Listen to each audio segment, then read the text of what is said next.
Yes, I had season dark horse MVP pick, drove in the winning run last night. But do it for us all, Max. Do it for us all. Stand down, my man. First of all, let's take some ground balls at third base. Let's figure out that when the ball's bunted 90% of the way to third base, you should probably run over there and pick it up and throw the guy out of first base. We should do that. He's getting there. And you can't pretend that you're Freddie Freeman taking Nestor Cortez deep in the game one of the World Series with a grand slam on a sacrifice fly Did he win on the game? May 20th. Did he win the game? DeMarco, give him props. I'm rooting for the guy.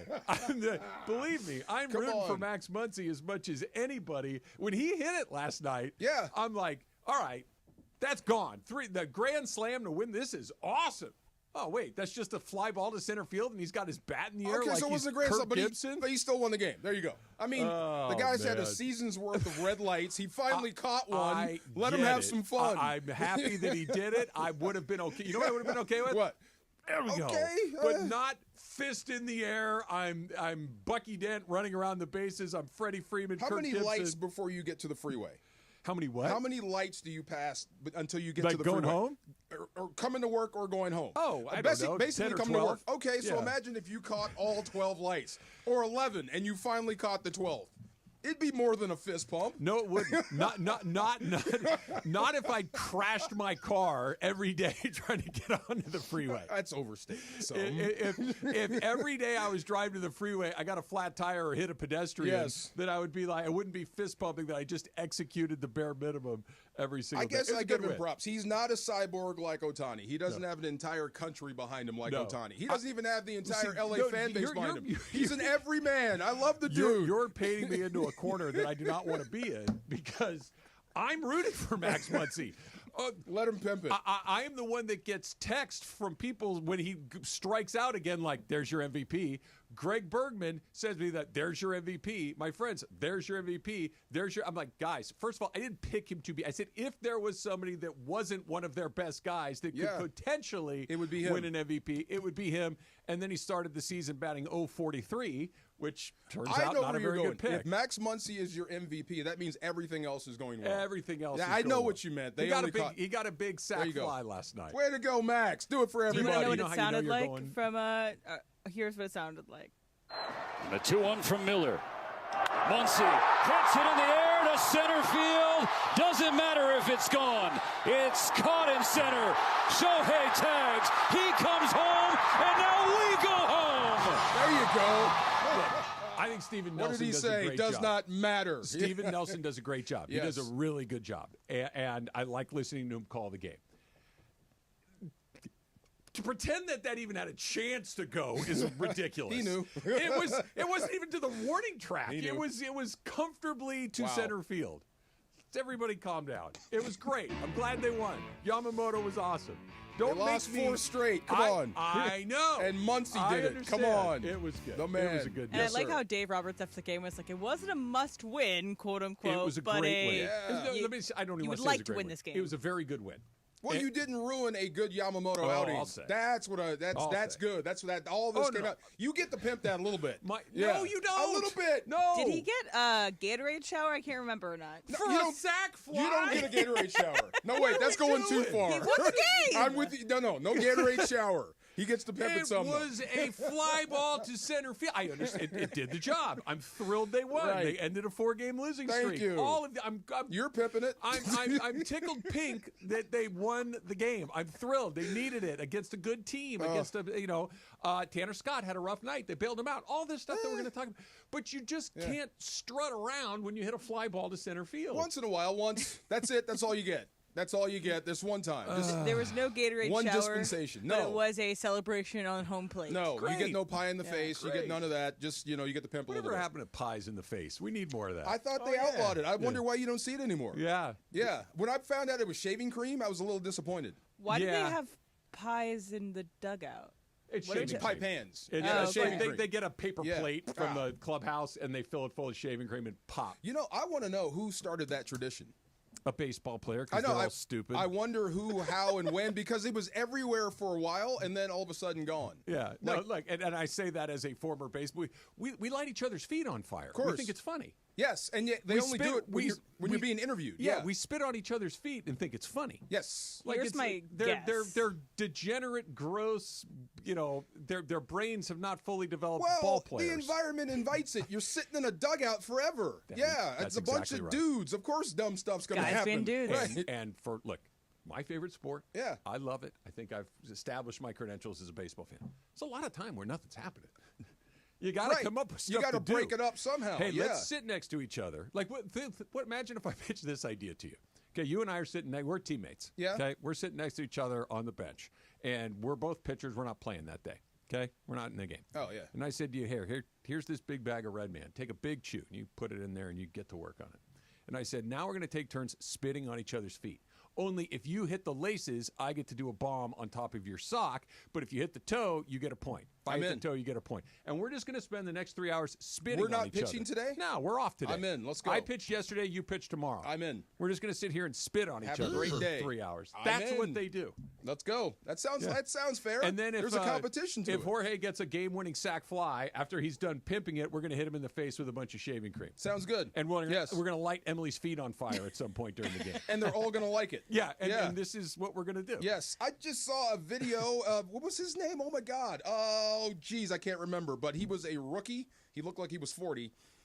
They announced in the PA system there was a raffle to win a car. Okay. And they drove his car. It's Derek Bell. Derek Bell. Yeah. They drove his car out. In Toronto, yes. right? He had this, it was like a Chevy Suburban or something like that. It was yeah. nice. It was a nice truck. Yes. It was a very nice, and they said, fan number, ticket this, number that, and here is your prize, a brand new, and then all of a sudden they drive his vehicle car onto it. And they got the camera on him. I'm like, okay, that makes sense. They fill each other's cars with popcorn during spring training. Everybody does that. That's good. Yes. My favorite one of the baseball goofiness things that they do is it was like college basketball or fantasy football or something like that. Somebody had to pay off a debt, and it was maybe $1,000 or so. It was a lot of money, but not in crazy. It was fantasy football because there's a league amongst other players where some of the top guys are in. Okay, so Ken Griffey Jr. had to pay somebody else this debt. I think it was Griffey. He paid it all in pennies and put it in his locker. Dang right.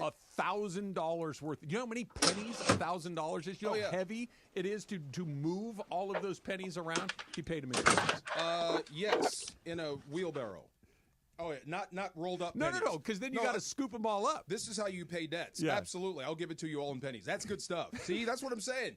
Football, we're only on the bench for like 3 minutes, and that's long enough. When you're catching you your give breath, us half an hour, it's bad. You're going to, you got to go out there and hurt somebody or avoid getting hurt. But I'm just saying, if you give a group of guys long enough, they're going to start doing stuff like this. Yeah, that makes sense. My guess to why the pie in the face has gone away, I haven't looked this up, but it's probably because someone got a nose broken. Because someone pushed it in too hard and broke a nose. So do you remember Monte Ellis? The basketball player? Yeah. Yeah. Okay. So we were interviewing. Warriors. Right. Yeah. We were interviewing Monte Ellis one day when I worked on Rome is Burning, the TV show. And it was a remote. He was at the facility or whatever it was.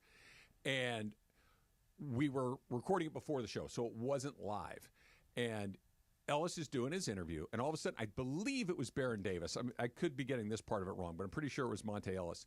Was sitting in the chair, and Baron Davis comes up from behind him, and not with the pie pan, but with a towel full of shaving cream, pop right in the face.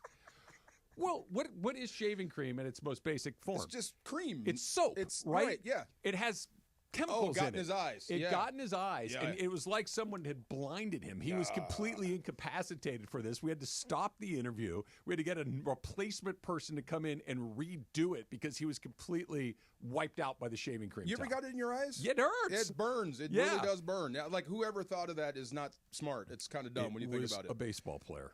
Must be. Assuredly. Must be. I know, you guys get credit for the Gatorade shower because I think that was Bill Parcells first, and right? that kind of went out when you realized that people are actually betting on it in Vegas. Yeah, the color, right? Yeah, it was an easy way for some people to make money.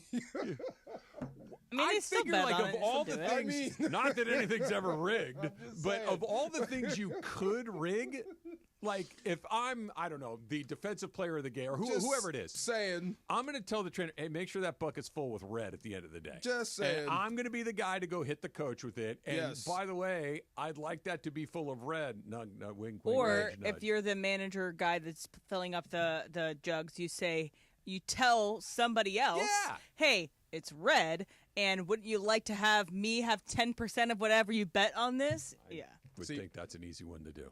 I've only done it a few times. Poured it? Gatorade shower. Oh, yeah. Have you ever gotten one?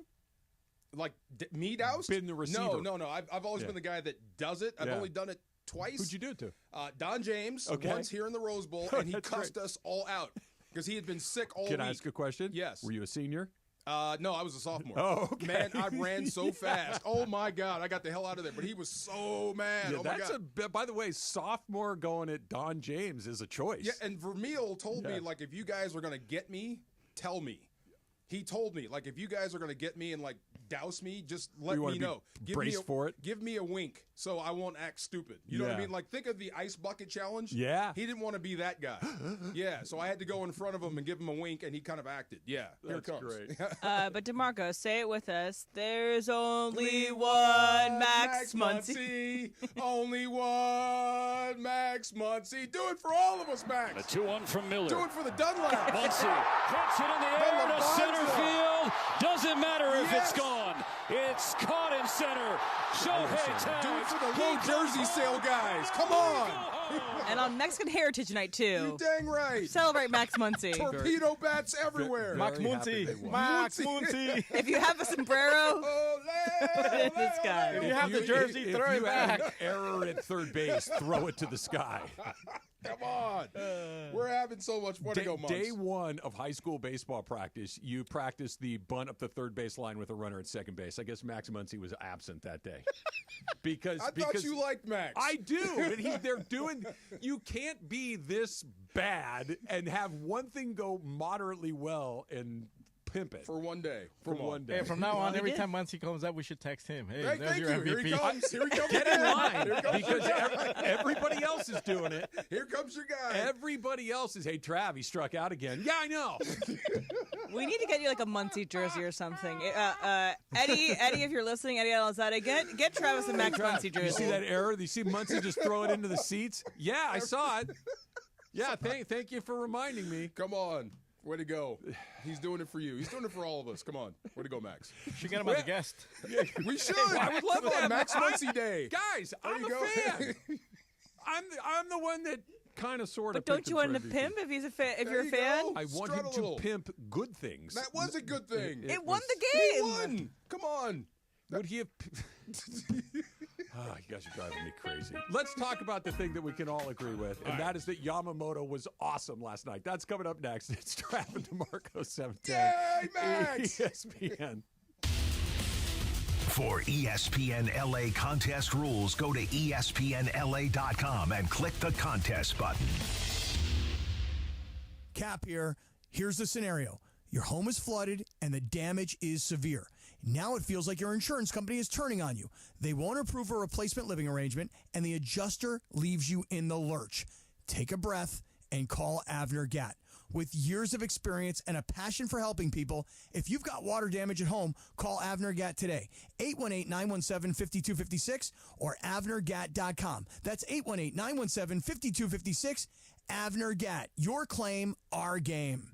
Don't navigate the legal system alone. Hey, it's Travis. At the personal injury law offices of Joseph S. Normand, they will fight tirelessly to get you the max compensation you deserve. Joe and his team understand the emotional and financial toll that an injury can take on you and your life. Call 213-747-2000 or visit normandlegal.com. The law offices of Joseph S. Normand have helped thousands of people like you recover millions of dollars in settlements and verdicts. Visit normandlegal.com or call 213-747-2000. Your recovery is their priority. Hey, it's Travis. Join us Friday, May 30th from 9 a.m. to noon at Legends Attic in Claremont as we celebrate their one-year anniversary and kick off the Freddie Freeman World Series Game 1 Walk-Off Grand Slam Ball Tour. Plus, Oral Hershiser hosting special guests, Dodgers voice Joe Davis, Steve Sachs, Rick Monday, Jaime Harin, Peter O'Malley, and more. Giveaways in the amazing art of Dave Hobrick. Purchase your tickets for meet and greets at legendsattic.com. We'll see you Friday, May 30th at Legends Attic in Claremont. Checked out the all-new Park West Bicycle Casino with a new owner, fresh renovations, and upgraded amenities. It's a whole new way to experience LA's premier table game casino. From poker, blackjack, ultimate Texas Hold'em, and baccarat, they've got all the action for ESPN LA listeners. Brand new players who sign up for their Players Reward get $30 in match play. Just say, Cappy sent me to get $30 in match play. Park West Bicycle Casino. Please gamble responsibly. Problemgambling.ca.gov. 1-800-GAMBLER. GEGR-001291. GEAR-001292. GEAR-001298. BSIS license number 1358. Evan Cohen here. Picking a place to build a life is a lot like selecting a draft pick. Make a decision that will set you up for long-term success. Pick Wisconsin. In Wisconsin, you'll find dynamic career opportunities, beautiful seasons, affordable living, and legendary weekends. From its high quality of life and great schools to its fine arts, culinary, and pro sports scenes, Wisconsin gives you so much to look forward to. That's why you should pick Wisconsin. Learn more about making Wisconsin your home. Visit pickwisconsin.com. This Memorial Day, turn up the heat with the Home Depot. Find the perfect grill and patio set to keep the cookouts coming all season long. Grill up a feast with the Next Grill 4-burner gas grill, only $229. And complete your space with the stylish Glen Ridge Falls 7-piece dining set, now on special buy for just $499 with free delivery. Take your Memorial Day cookout to the next level all summer long with the Home Depot. See homedepot.com/delivery for more details. This is the Travis and DeMarco Show. Now weekdays 9 a.m. to noon on LA's mega sports station. 710 ESPN. The 2-1 from Miller. Muncy puts it in the air to center field. Doesn't matter if it's gone. It's caught in center. Shohei tags. He comes home, and now we go home. Great win. Yes. Very, very good win. Nice to get back on the right side of things. Yes. Stop a 4-game losing streak. Come from behind after what felt like, could have been maybe something special. Yamamoto took a no-hitter into the 7th inning, like all of the things. And now all of a sudden it's like, wait, we're behind. Not only are you behind, you're behind by a couple of runs. Like it just, the game was kind of all over the place that they won that game. Awesome. Could be a cornerstone game. You know what? Could be a cornerstone. I mean, you could have lost that one, and then it's the doldrums today, but you fought back a game that you had in hand, and you got it done in dramatic fashion. Could be a cornerstone game. I asked you yesterday, is there a way to kind of trick yourself mentally into thinking that something that really in the grand scheme of things isn't that important to make it more important? And because they'd lost 4 in a row at home. Yeah. They'd been playing, 500 or slightly worse than that baseball for a couple of weeks. Yeah. They hadn't been playing well. To kind of just hit that reset button and say, hey, guys, tonight we're going to play this game like it isn't game, whatever it is, 53 of 162 in the middle of May, et cetera, et cetera. They did. Like you could tell by the way that Dave Roberts used Yamamoto. You could tell by the outpouring of emotion from Yamamoto when he got out of that 7th inning. Mm-hmm. You could tell by the way that Roberts used his bullpen in those situations that was more than just a Tuesday night game at Dodger Stadium. One of 162 going to play. It was a little juicier than usual. I hope it was. That's the way it seemed. If that's true, then that's great. But I wouldn't want to be the guy that ruined such a great performance out of your pitcher, out of Yamamoto. Yeah. These things don't happen often, or they might with him. But I do remember blowing games for guys that had great games and not wanting to see them in the locker room after the game. Yeah, that's tough. Right. So maybe that was the juice. I wouldn't want to be the guy that let this go. All the above. Yeah. Yeah, I think it could be all of the above because Yamamoto, when they signed him, it was the same night that the Rams beat the Raiders on Thursday Night Football. It's the Baker Mayfield game. No. It was the Rams-Saints game. You're right. Yes. I'm sorry. I was Rams-Saints going there? Rams-Saints, no, here on a Thursday night. Yeah. When it was the game Ohtani showed up at. Oh, I remember. Okay, yeah. Right after he signed as a Dodger. Right. Right after he signed as a Dodger, he shows up in a 17 Rams jersey, and Emily thought he was a Puka Nacua fan. Yeah, as he should be. Yeah. And so we go over to Hollywood Park Casino to do the post-game show, Rams had a nice win. It kind of didn't cement a playoff berth, but it felt like they were trending in the right direction at this point. Like they've really kind of hit their stride. So Ohtani's in the house. Rams win the game, beat the Saints. Everything's feeling pretty good. And all of a sudden, right as we're about to hit the air to go do our post-game show, there's an announcement that the Dodgers have signed Yamamoto. And it was before the Mets were in on him, the Yankees were in on him, the Dodgers were in on him, and he was going to get big dough wherever he was going to go. He was the big prize. And at that point with the Dodgers, it's like, well, we got Ohtani. Maybe we get Yamamoto, but it doesn't, maybe he'll go. And then all of a sudden they got him. And I remember sitting at Hollywood Park Casino talking about this and thinking, okay, I know what Ohtani is. He's a proven major league commodity. He's going to be great. Check that box. Let's see what Yamamoto looks like. Let's see whether or not what he does in the NPB translates to Major League Baseball. DeMarco, he has been everything you could possibly have ever imagined him to be when he's come to the major leagues. Not better?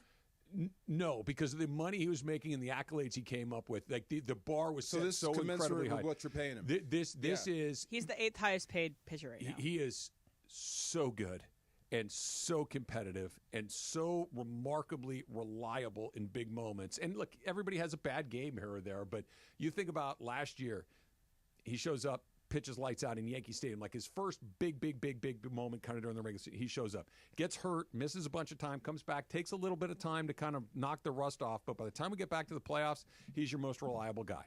This year, he's been your only reliable guy all season long. Last night, you need somebody to take the pressure off the pen. Mm-hmm. You need somebody to pitch deep into the game. Be a horse, man. Dude, he is a horse. He's competitive. He's relentless. He is just so darn good. Pounds the strikes. Here's the only thing about guys like him right now, and it's systemic around baseball. I wonder how long until he breaks. He broke last year. He'll break again this year. I know, that's the sad part.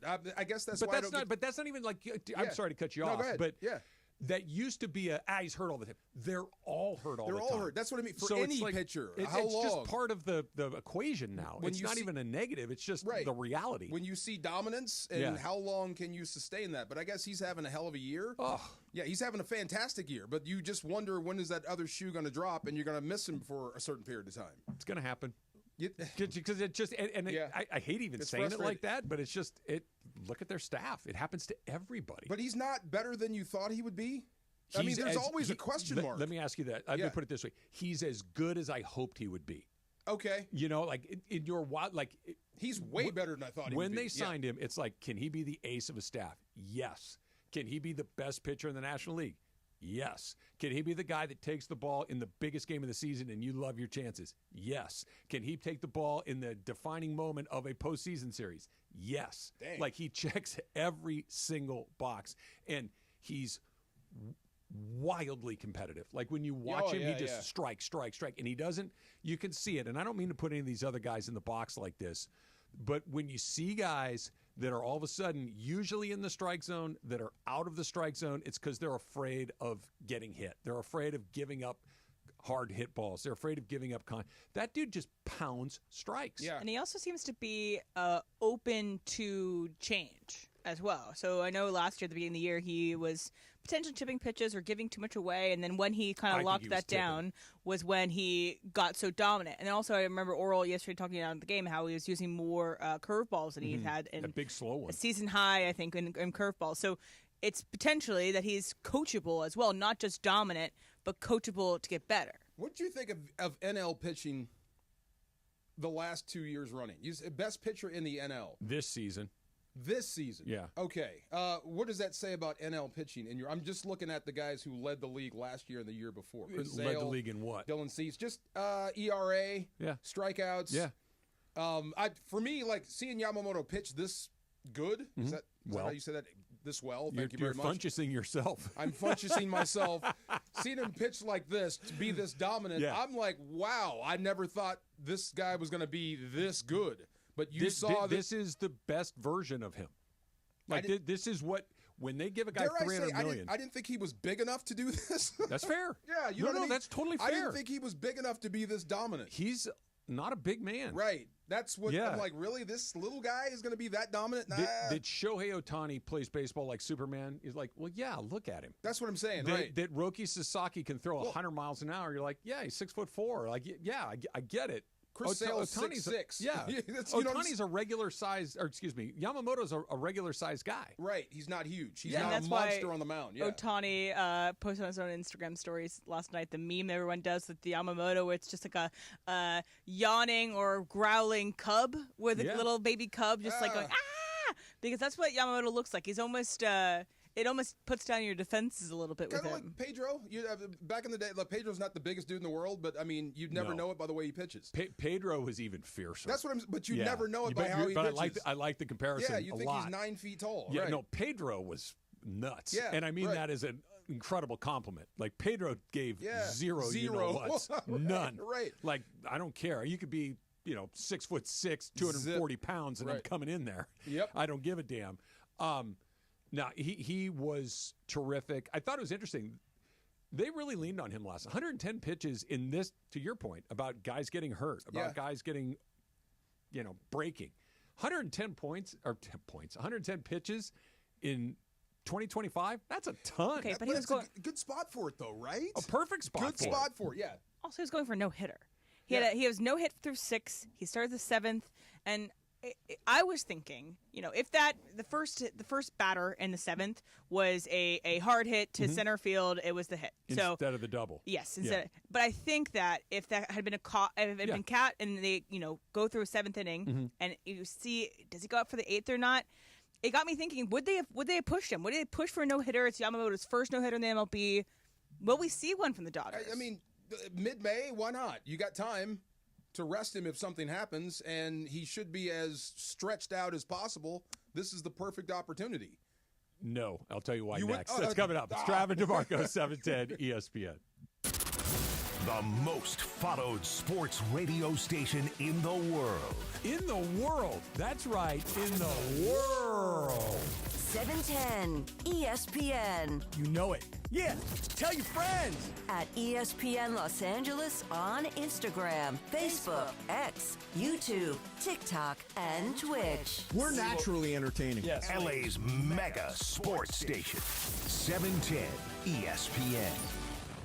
Accident or injury, call Jacob and Ronnie. Call Jacob. Winning matters, especially after an accident. At calljacob.com, we're here for you when you need a big win. After an accident, go to calljacob.com or call 844-24-JACOB. That's 844-24-JACOB. Hey, it's Travis. Join us Friday, May 30th from 9 a.m. to noon at Legends Attic in Claremont as we celebrate their one-year anniversary and kick off the Freddie Freeman World Series Game 1 Walk-Off Grand Slam Ball Tour. Plus, Oral Hershiser hosting special guests, Dodgers voice Joe Davis, Steve Sachs, Rick Monday, Jaime Harin, Peter O'Malley, and more. Giveaways in the amazing art of Dave Hobrecht. Purchase your tickets for meet and greets at legendsattic.com. We'll see you Friday, May 30th at Legends Attic in Claremont. Hey, it's Travis. Join us Friday, May 30th from 9 a.m. to noon at Legends Attic in Claremont as we celebrate their one-year anniversary and kick off the Freddie Freeman World Series Game 1 Walk-Off Grand Slam Ball Tour. Plus, Oral Hershiser hosting special guests, Dodgers voice Joe Davis, Steve Sachs, Rick Monday, Jaime Harin, Peter O'Malley, and more. Giveaways in the amazing art of Dave Hobrecht. Purchase your tickets for meet and greets at legendsattic.com. We'll see you Friday, May 30th at Legends Attic in Claremont. Bundle deal days at AutoZone. Well, I do need a bundle of things. When you bundle, you save. Do I save if I bundle oil with an oil filter?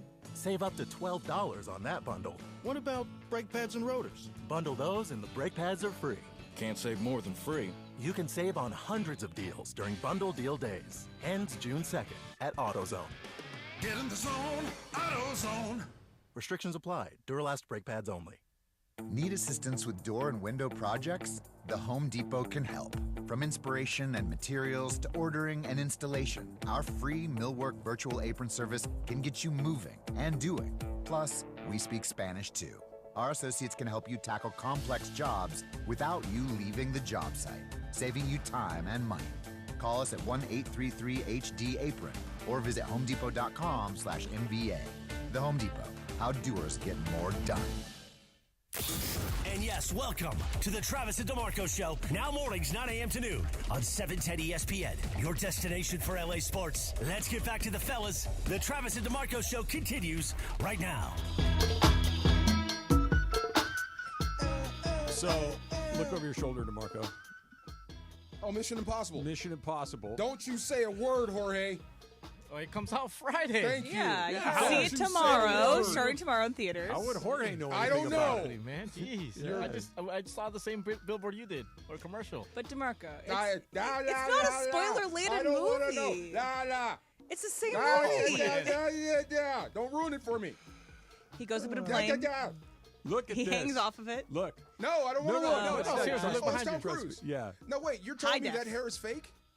Let me ask you this. What? And look up real quick. I know he's 60-something. How old's Tom Cruise? I'm going to guess 62 or 3. 60 plus, yeah. 60. Looks great. You know a lot of 62-year-olds with that color hair and that much of it? Yeah, him. He There, is right 62 there. years old. Name another one. Him. It's 100% colored and also adaptive, I would say. I imagine Looks Tom good. Cruise has his own hospital Probably. and dietitian. I don't think he's ever made a sandwich in his life. He looks great. Yes. He looks Sure. And he fit should. and strong. Yeah. And most 62-year-olds have jet black hair that I know. Well, Him, Mike Krzyzewski. Come on. Right. when was the last time he woke up stressed out? Never. That's what I'm saying. Come on. He's probably stressing out about the movie industry a little bit. That's I why think he he's okay. he ate I guess popcorn so. weirdly yesterday. I do There's have a lot of running friends in the movie, though. biz. Huh? A lot of running. Is that real? He's yeah, the only spoiler person. I alert. never Yeah. noticed that There's a lot before of in my running. life. Okay. Yeah. How would you know? Stop it. Look, it's in the Leave me preview. It's in alone. the preview. So I lucked into this. I'm looking up Dodger no hitters. We're talking about Yamamoto. Do you know most of these historically have happened in either April, May, or June? Okay, I believe that. That's what I mean. This is a good time for it. It seems like Sure. you're When stretched out. when was the last no hitter for one pitcher for the Dodgers? It was actually our guy, Clayton Kershaw. In June 8th, 2014? 2014. So it's been 11 years since the Dodgers have had a no hitter, Well, which is a singular sorry, no-hitter. singular They've had a pitcher no combined hitter. They've no-hitter. had combined no hitters. Teams I think Yeah. are also kind of fake, but whatever. Yeah. But I don't know. It just feels like they're playing it very safe with their pitchers, and they don't want these things just for these things. They don't want the no hitters just for no hitters. But it would be an incredible thing for Yamamoto to get a no hitter. Dodgers in the have MLB. 26 in their. They got a franchise. million of them. Right. They don't Yeah. need another one. But I mean, if he's chasing one, So I'm of two minds on this. Okay. And I think this kind of depends on the person that's ultimately making the decision. And this is where it gets a little tricky, complicated, opaque, whatever it is. I don't know if this is an Andrew Friedman edict from on high. I don't know if this is a Dave Roberts in the heat of the moment game time decision. I don't know if this ultimately goes even further down the funnel to Yamamoto himself making the call. I don't know. What I'm saying is all three of those things need to be in alignment for a no-hitter to happen right now. Because when we were talking about it last segment, you said it, and I think it's the right thing to say. When does he break? And what did I say? They all break. Yeah. He missed half the year last year. Not a couple of weeks. He missed 3 months. That's half the season. So he has not made it through a full season. He got back in time. He was essential to their winning the World Series. Without him, they probably don't. So he's that important to what they do. So whether it's Andrew Friedman's decision, whether it's Dave Roberts' decision, or whether it's Yamamoto's decision, what is the goal? The goal is to win the World Series again. The goal is to not check the box for Yoshinobu Yamamoto to have a no-hitter in the major leagues. If he happens to – now, I think you're going to see one eventually, whether it's from him or somebody else, because he threw 110 pitches last night. You can get through 9 innings with 110 pitches. You can. Yeah. It happens. If you're going to get a no-hitter, it's going to be under those circumstances. For him to throw a no-hitter last night was going to have to be like near 130. You're not going to see a Dodger pitcher throw 130 pitches in a game. You're just not. You're just never, ever going to see it. Emily's question is an interesting one. Let's say in the 7th inning he gets through it. It plays out exactly like it did, only there's no hit. It's 110 pitches after 7 innings. Do you run him back out there? I don't think they would have. Even if he still had a no-hitter, I don't think they would have, because the goal for him, for the team, is to win the World Series, and the way they do that is with him healthy as possible. And 125, 130 pitch outing is just nothing. It just doesn't happen. No, I think you're right. I really do. But I would have loved to have seen them let him roll. The long game is to win the World Series, to have all our guys healthy in September, October, no doubt. But we had just lost 4 straight. Yeah. We need this game. So if we need him to go out there again to win this game, I might leverage it some. I agree with you. Yeah. But do they really need that game? You know, in the grand, to the point, it was more important than. But in the grand scheme of things, what's the worst that could have happened to them last night? You lose and he gets hurt. Okay, take the injury off. But you lose and you're a half game out of first place. It's not the end of the world. So that's why. Yeah. But the hurt part is this was a terrible, not just a bad night. We've lost 5 in a row. We've lost 5 in a row at home. We're not playing good base. Not any of that. But hey, we blew a game because we were trying to do something that. Really, in the grand scheme of no hitters are fun. It's the smart thing. It's the right thing. It's what the computer spits out. I don't think they would have let him go. But every now and then in baseball, you've got to buck what the numbers say, and this might be what we need at the point. But it wasn't, and you got out of it. And Max Muncy saved the day. I think if it were someone like Landon Knack, let's say, maybe the conversation is a little bit different. Let him go get it. I still don't think they would do it Landon Knack either. Really? I really don't. I think that he's an innings because guy. You owe him. You can get to a no-hitter. You can still throw a no-hitter in Major League Baseball, but you got to do it differently. You can throw a junk ball no-hitter. So kinda. What do you mean? I saw Chris Bosio throw a no-hitter, and he wasn't great. No, but it was still a no-no. That can happen. But what I was getting at, you're right about that. Yeah. But what I was getting at is more. You're going to have to be super efficient to do it. You're going to have to get a lot of early outs, 1 and 2 pitch outs. You're going to have to be walk into the mound in the ninth inning. You're going to have to be at 90-some pitches. That's how it's going to happen. Not you're going to the mound in the 8th inning at 110. And that's not just him. Everybody behind him is clicking too. Everybody. We're not making mistakes. That's that. It just was. It's too bad because I just don't think you're going to get a chance to see him very often anymore under the most perfect circumstances.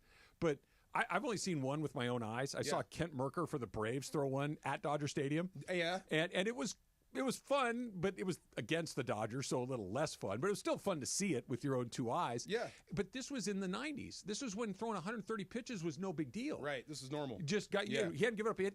He could have thrown 150. We're going to keep rolling him. Until he gives up a hit, he's not coming out of the game. It's just not the way it goes anymore. I don't know. Just to say around 20 more pitches. Mm-hmm. Is that exponentially more than 20 less pitches? They would tell you yes. Yes. There's a reason that it's almost like 100 is the drop dead date. They let them go 10 more than I think they were probably comfortable with. Because they just want to get through that inning. They wanted to get through the inning. For health reasons, this is it right here. And like Dave said after the game, he goes, he was our best option at that point. Mm-hmm. Right-handed hitter. He was still pitching really well. He still had his good stuff. So that makes sense, but sit him down. Probably told him you're only going to get 110 and that's it. I don't care how you're doing, and don't even look at me if you got a no-no going. I don't know if you were here for this, but this was. It was. I remember it's during the pandemic because I was doing the show from home. Clayton Kershaw took a no-hitter, I think, into the 7th inning in Minnesota, but it was very early in the season, and they took him out. And the argument was, well, he already has one, so we're not going to go for it. It's like he took Rich Hill out of a game with a no. Like they have a history of doing Sometimes this. You got to do it smart, but it just with pitching now, it's like stock cars made of glass. Yeah, you know it is. They're great, but you just know like one touch or one pitch the wrong way, and he's out for a month. But it's also operating with fear. You know, again, like I'm just thinking. I'm with you. Is it 20 pitches that much when you've already done 110? So the case for your point of view, Em, and by the way, I'm not arguing against it. They're getting hurt at 100. Yeah. And they're all dropping like flies, throwing 100 pitches a game.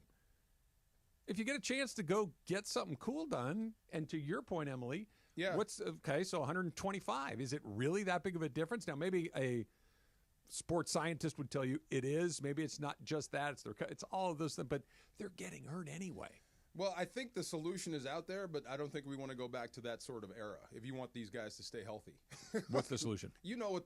You won't let them in the Hall of Fame because of it. PEDs. Oh. Yeah. That's what. If you want these guys to stay healthy, there's an answer for it, but you change the game. Okay. Or you can wait on robot arms. It seems like that's getting closer and closer. Yeah, I got Bucky Barnes out there. Just saying. Yeah. I hear what you're saying about PEDs, and I'm not arguing with you. But pre-PEDs, guys pitched all day, every day. And we're okay. Throwing as hard, though? No. Yeah. No. Yeah. That's my point. I mean, the way you want them to pitch now and then keep them healthy. You're going to, unless you create superhumans, you might have to give them help. We mentioned this earlier. We mentioned his name earlier today. I'll throw some more in there. Pedro Martinez. Yes. Right? Greg Maddux. Oral Hershiser. Right. Okay, these guys that pitched 200-plus innings a year, every year, year after year.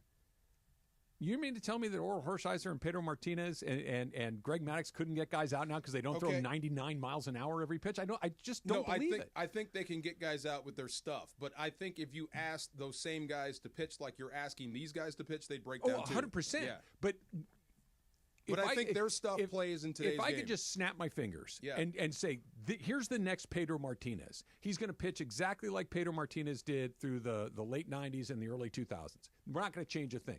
You're telling me, no, throw harder. No, it's like, just let him go do his thing. We had that discussion. There wouldn't be a guy like that because you would ask him to throw harder in high school, college, and then the pros. Yeah. You change the dude. That's the way it is. That's why I asked Oral. I said, is it humanly possible to do what you're asking these guys to do? No. You know, he gave me the Oral answer, but of course it was, no, you can't pitch like this and have it be sustainable. You're going to break down. These guys that run teams, basically the math guys, right? Most of these guys that run these big, they're coming from math backgrounds, VC background. They understand math, and right? They're right too. Yeah, they've done the math.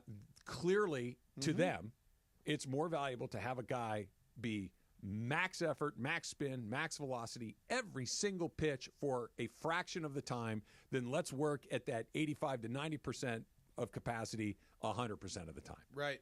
They're not just doing it because they're guessing. They've obviously done the research and done the math. They're doing all the simulations and everything, and they figured it out. But, I mean, I don't think the human body is capable of doing that for an extended period. No. That's the sad part. I'm that's why I'm glad Max Muncy didn't screw it up. Pimp that sacrifice fly. Come on. Yeah, great. Awesome. I don't think that it's true that, quote-unquote, Dave Roberts hates no-hitters. I think it goes into this whole conversation of he likes championships maybe more and I do too. Players staying healthy maybe Do you more. care about no-nos? Yeah. I think You they're do? cool. Okay. I think that now, if you told me. No-nos are kind of like perfect seasons in the NFL. Like when you get to 15, 16-0. Oh, go for the undefeated regular season. I don't care about that. Yeah. I care about the Lombardi. Rest your guys. Don't be dumb. You make a good point, and I'm not. Here's the counterpoint to this. The only reason that we know who won the 1972 Super Bowl is one reason.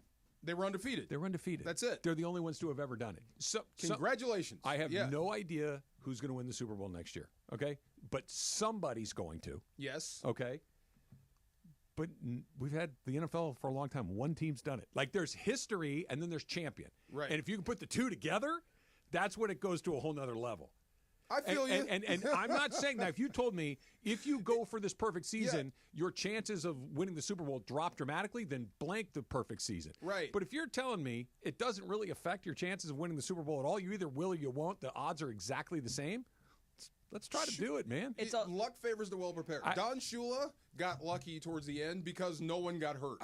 I totally get it. Imagine if he lost Zonka in that last game. We talk about a team from 50 years ago. I know. Yeah. That not because they were the best team of all time. They weren't. They were the only team to run the table. And I would if it say were up to me, that would be the only undefeated team ever. Yeah. That's why when Eli Manning gets into the Hall of Fame, it's because his team beat that Patriots team. He saved the world from Belichick. Well, I take that back. Am I the only one that's just severely discombobulated by seeing Tom Cruise on McAfee? That's just I'm not cool, not cool. It's just Tom Cruise on a ESPN sports That's great show for McAfee. Tom Cruise does not do live interviews anymore. He seems to only do taped interviews. He does red carpets and stuff, but he does not do live interviews been on anymore. A long time too. Well, McAfee and McAfee-like people, that's his target audience. ESPN, and he does wrestling. This is where you want to advertise your movie. I totally get it. Yeah. Tom Cruise doesn't, to M's point, doesn't do this. Like, of all the people that could say, no, I'm not doing that, it's him. True. Right? Not on sports. He was doing talk shows for a while, and that kind of went sideways. Yeah. He hasn't done talk shows basically since that time. Yeah. So he hasn't done talk shows. Since the couch? Yeah, exactly. So now it's like he kind of floats above it. He rides on the Tom Cruisiness. I think he saw Timothée Chalamet cut it up on College Game Day and do a lot for A Complete Unknown. Because A Complete Unknown did do better in the markets that are the ESPN audience after that College Game Day thing. So maybe Tom Cruise is like, if Timmy can do it, I can do it. And he's a great actor, right? You'd have to give him that. Maybe I think he is. Maybe his people said, Tom, you're doing this. He can say no to that. And let's pretend like you love it. Nobody can tell him what to do. Because like, I'm going to be in your movie. Your movie's going to do well simply because I'm in it for the most part, especially a franchise like Mission Impossible. Oh, yeah. He's on the very short list of, no, I'm not doing that. And no one can tell him, yes, he is. Here are his PR. You're doing McAfee. His PR moves are he jumps off of something high or he stands on something high. Those are his PR moves. Hey, come see my movie. Yeah. I like to go do this. Yeah. Come see my movie where I do this. Because he did it at the Olympics. He did it just a few weeks ago at the BFI. So this is very out of the normal range. And again, his PR person might be pitching these things to him, but he almost never does it. Good get for McAfee. Yeah. This is where I kind of get optimistic. About the movie? About if Tom Cruise is doing McAfee. Yes. And Top Gun 3 is in the mix. That means we have a chance to get Jennifer Connelly on this show. Look at you. You know what? As soon as you said Top Gun, I'm like, here it comes. I'm just saying, if they're going to make another one, Penny Benjamin's going to be in the next one. Unbelievable. And if we're doing sports shows for these big-time movies, yes. Look, I'm not going to sit here and pretend that we're McAfee. We got a ways to go. You want McAfee to get Jennifer Connelly now? No. I want us to have Jennifer Connelly. Okay, guys. Who's the bigger get? Is it LeBron James or Tom Cruise? Tom Cruise. LeBron James isn't fit for these either. Tom Cruise. LeBron James is a sports figure. This might be the biggest get in ESPN history. Think about it. LeBron James, while difficult to book, does interviews. LeBron James shows up in places. LeBron James is a sports. LeBron James is an athlete showing up on a sports ESPN. network. This is Tom Cruise. Yeah, I'm sure that didn't even look right. Look, Tom Cruise. I'm sure Obama's been on ESPN. Full Cruise. He's got like the crazy face going on. Yeah. Like it's awesome. Make him jump up and down and say, "I'm in love." Do that. I think he'll say no to that as well. Now he's playing with his hair. Oh man, there's a lot going on right there. His hair's too long right now. It's too long because it doesn't have enough hair. His hair is too thin to have his hair be that long. Cut it closer, dude. I can't wait to see this movie.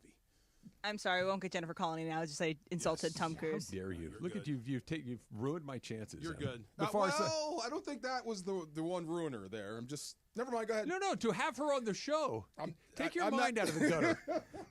How dare you? I think you lost that battle a couple of years ago. The Far Side coming up next is Travis DeMarco, 710 ESPN.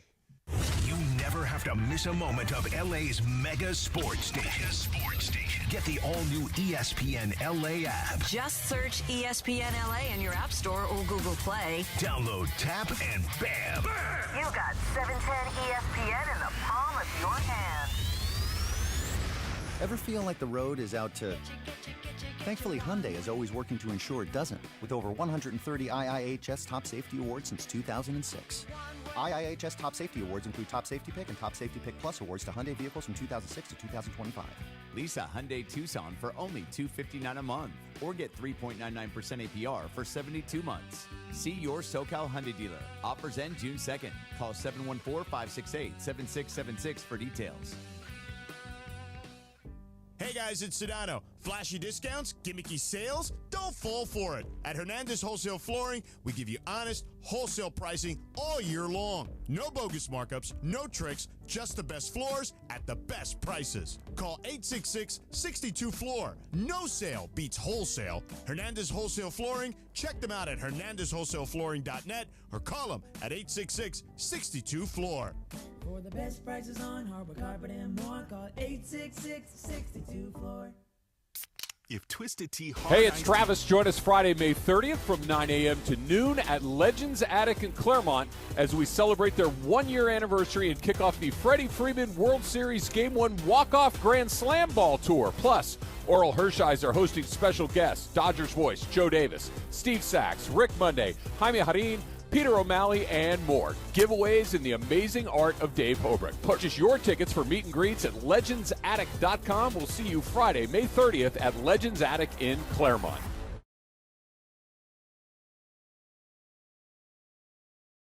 TaxShield can help you take back control. The IRS can seize your bank accounts, garnish your paycheck, close your business, and file criminal charges. Our team of tax attorneys can stop collections and get you protected. U.S. TaxShield offers a price protection guaranteed quote to get you protected today. U.S. TaxShield is A+ rated with the BBB, so call 800-494-6139. U.S. TaxShield, 800-494-6139. And yes, welcome to the Travis and DeMarco Show. Now mornings, 9 a.m. to noon on 710 ESPN. Your destination for LA sports. Let's get back to the fellas. The Travis and DeMarco Show continues right now. You unlock this door with a key of imagination. Beyond it is another dimension. A dimension of sound, a dimension of sight, a dimension of mind. You're moving into the land of shadow and substance, of things and ideas you've crossed over into the far side. I'm in the far side. You're in the far Let's side. Go. It is the middle ground between light and shadow. Do you know what helped? 4 or 5 hour ride. I jumped in the ocean. It helped. Between science and superstition. I gotta feel quick. I gotta feel quick. I gotta feel fast. I want to feel naked out there. And it lies between the pit of man's fears and the summit of his knowledge. The far side. All right, so it's Wednesday, right? It is. So Chris was in here yesterday.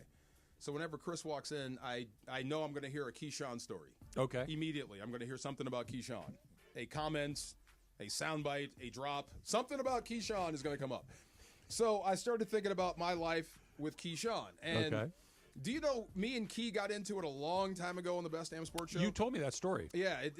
I don't know if you've told it on the air, but you've told me the story. We got into it big, and if the internet or if social media was around then, it would live longer. I don't think that Did tape it happen even on the exists. air or off the air? It happened on the air. Okay. And I'm new to the TV business, so I kind of got set up by these producers. So this is the time when Keyshawn was chasing a receptions record. Okay. And he had called himself the best possession receiver in the game. Okay. Right? So they asked me, what does possession receiver mean? And I said, slow white guy. Okay. That's usually what it means. So I didn't know Keyshawn was coming on the show the next week. So we were talking all week about him, and I'm just dropping all this stuff about what possession receiver means and all this type of stuff. And I didn't know they were just setting me up for him.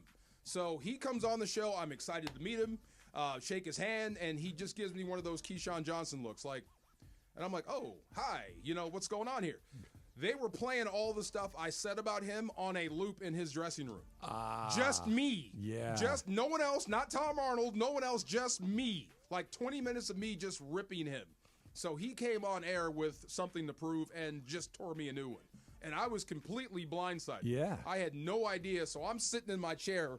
He's here, and I'm literally You're like this. right next to each right other? next to him. I'm Okay. like, oh my God, that's You're how much he's come. catching heat. Right, he's come. Oh my God. Yeah. So instantly, I hear my brothers in my head, "Fight back, boy, fight back."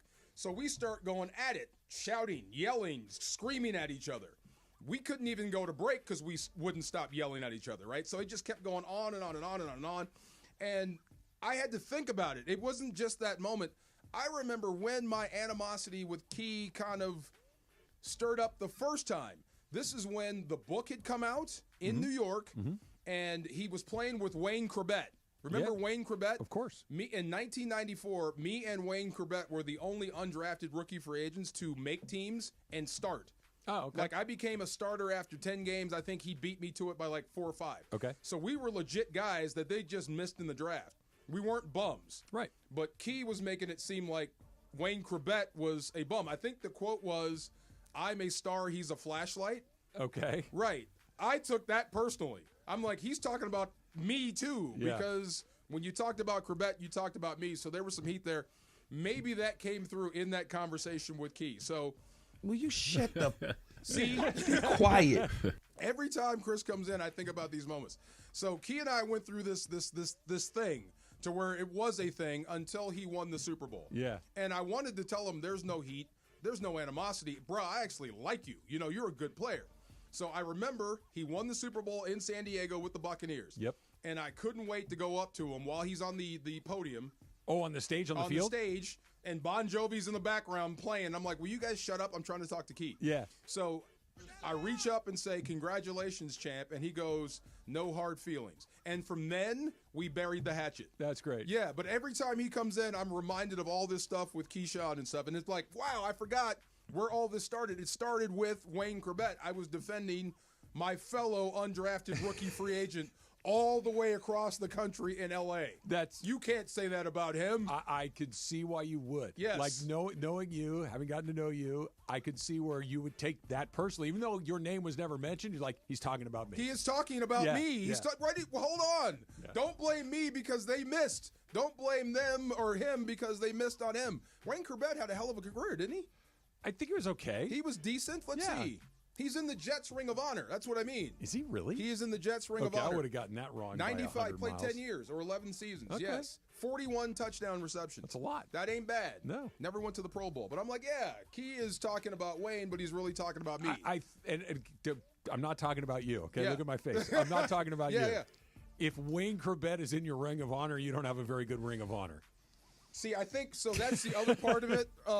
I think the Jets fans wanted to love him more than Keyshawn, and when you get into it, I understand what he meant by it, but from this little short, fat guy in L.A. just trying to make it, I'm like, this first pick in the draft is talking about the undrafted. Michael Irvin should be in your Ring of Honor. Jerry Rice, Randy Moss, those are the wide receivers that should be in your Ring of Honor, not Wayne Corbett. Not Wayne Corbett. That says a lot, right? I'm just saying. He's gritty-gutty. Yeah.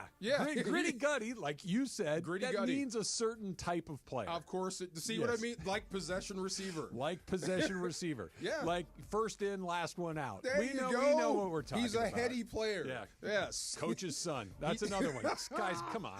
That's right. See, that's where it all started. Yeah, Wayne Corbett, that's my guy. If I ever see him again, I'll give him a big fat hug. That was really cool. We were the only guys from that squad to actually make something of ourselves. That's pretty cool. It was cool. Very cool. Wayne Corbett went to Hofstra. Hofstra. He's in their Hall of Fame. Okay. Yes. I can't remember a single password on my phone, but I remember that Wayne Corbett went to Hofstra for no reason. Like what? I wonder why you know that. Because my brain is stupid. I can tell you exactly what Reggie Jackson's 1978 Topps card looks like, but I can't tell you. Yeah. Anything about what happened yesterday. Do you think Wayne Corbett is popular if he went to LSU? Well, right. But he went to Hofstra. Since you asked, that Wayne Corbett would not go to LSU. You know where that Wayne Corbett would go? Where? He'd be a tight end at Ohio State. Ohio State, yes. Or Michigan State. Or no. Let me take it all back. Wisconsin. Oh, there you go. Yeah. Iowa. Yeah. Yeah. They'd fatten him up and make him a guard. He is not going to LSU. So funny. Yes. Yeah. I'm glad Florida. that came full circle, though. Yes. All right. This is great. I'm glad we're bringing this back. Yeah. Do you know a high school senior who is a leader, a scholar, and an athlete? If you do, you should nominate him for the ESPN LA All-Star Student presented by Rotolo Chevrolet. There will be 5 winners, $500 scholarships, VIP treatment at our All-Star Friday night event. So nominate your All-Star student today at ESPNLA.com. Thanks to Rotolo Chevrolet, the #1 Chevy dealer in the West region in California for 13 years in a row. You've heard me talk about my friends at Rotolo for years. Come see for yourself what all the fun's about. But go do it right now, right? ESPNLA.com to nominate your All-Star student today. A kid that deserves some recognition, a kid that you think would be well served to get a $500 scholarship. And there are going to be 5 of them, 5 winners. So go do it right now. Tush Push, we're going to get to see it again. And DeMarco Farr's first power ranking, half of power rankings, right, DeMarco? What? No, it's our power ranking. You're not leaving me on an island. We're both doing this. Okay, all right. Well, that's fine. But here, before we do it then, I have some requests. We're discussing. Yes. There we go. All right. That's coming up next. It's Travis DeMarco, 710 ESPN. Hey, have you ever had to deal with chafing? Me too, whether it was back in the playing days or just out for morning walks like this morning. Chafing is no joke. It can really be painful. That's why I always keep Highlands Chafing Relief on deck. This stuff has changed the game for Big D Farr. Goes on like a cream, dries like a powder, stays put even through sweat and water, no greasy mess, just all-day protection. And that's that's legit. All day protection. Just one application lasts all day for me. If you've already got some chafing out there, a lot of guys that I've talked to that are construction workers or traffic guys, they deal with it all the time. This stuff will help you out. You are not alone. Highlands Chafing Reliefs will soothe it fast with aloe, shea butter, and tea tree oil. Trust me, guys, this is a game changer. So whether you're running, hiking, or working outside, or just dealing with the heat, Highlands Chafing Relief has your back and your thighs and your upper arms. You get the idea. You shouldn't have to stop doing what you love or miss money because of something like chafing. Trust me, grab Highlands Chafing Relief and feel the difference. Available today at Walmart and Target.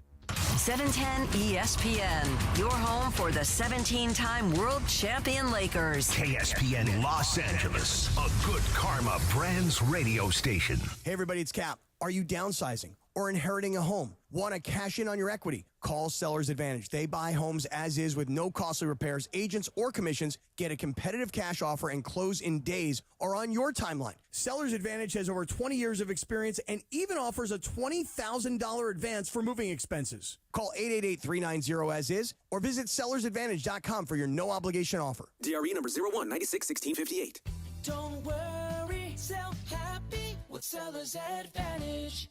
Big on protein, rich on flavor. The new $10 Islands Restaurants protein bowls are here for a limited time. Hey, it's Travis. Join us Friday, May 30th from 9 a.m. to noon at Legends Attic in Claremont as we celebrate their one-year anniversary and kick off the Freddie Freeman World Series Game 1 Walk-Off Grand Slam Ball Tour. Plus, Oral Hershiser are hosting special guests, Dodgers voice Joe Davis, Steve Sachs, Rick Monday, Jaime Harin, Peter O'Malley, and more. Giveaways in the amazing art of Dave Hobrick. Purchase your tickets for meet and greets at legendsattic.com. We'll see you Friday, May 30th at Legends Attic in Claremont.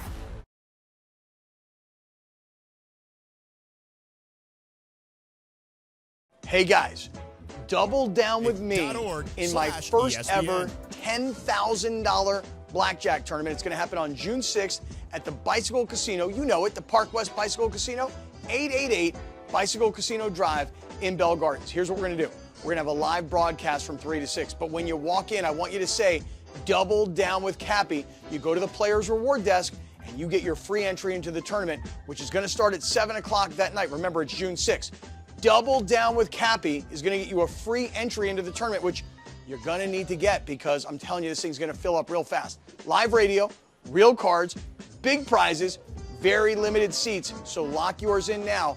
RSVP for more information for all the details on the tournament at espnla.com. And let's chumba. No purchase necessary. Must be 21 plus. Terms and conditions apply.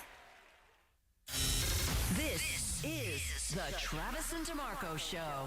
Now weekdays 9 a.m. to noon on LA's mega sports station. 710 ESPN.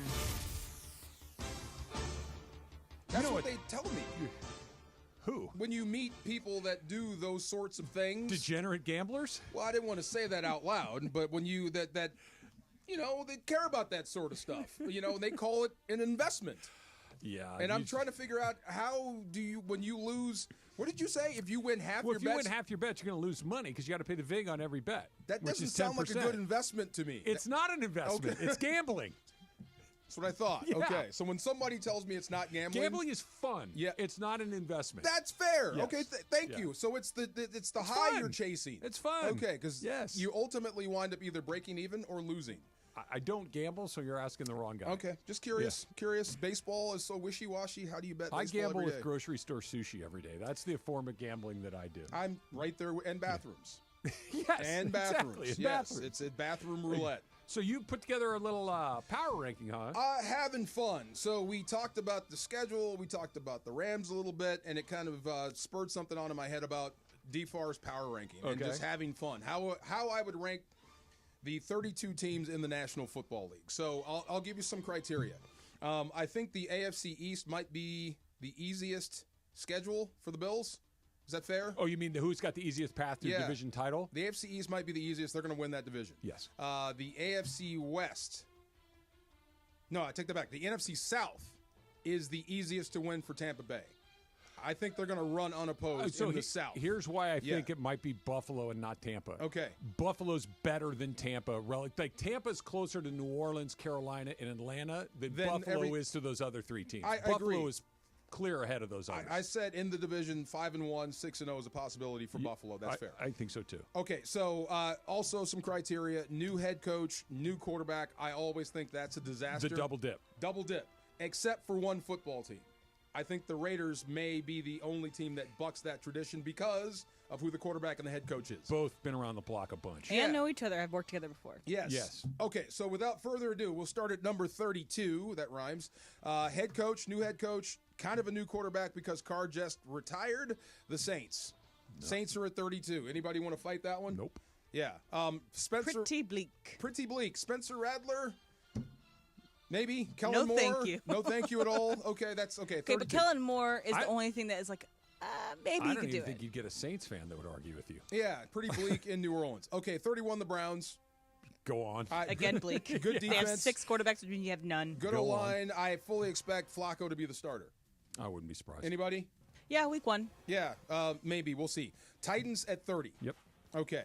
Cam Ward, you think Jaden Daniels? Anybody? No.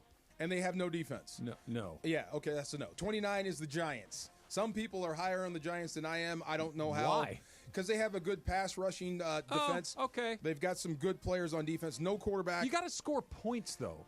They also have a Jameis hot Russ. seat coach as well. Yeah. Dayball is almost out. At least he's a veteran, been around the ball. But Jameis or Russ, pick your poison, and they both kill They're you. both Either way. poison.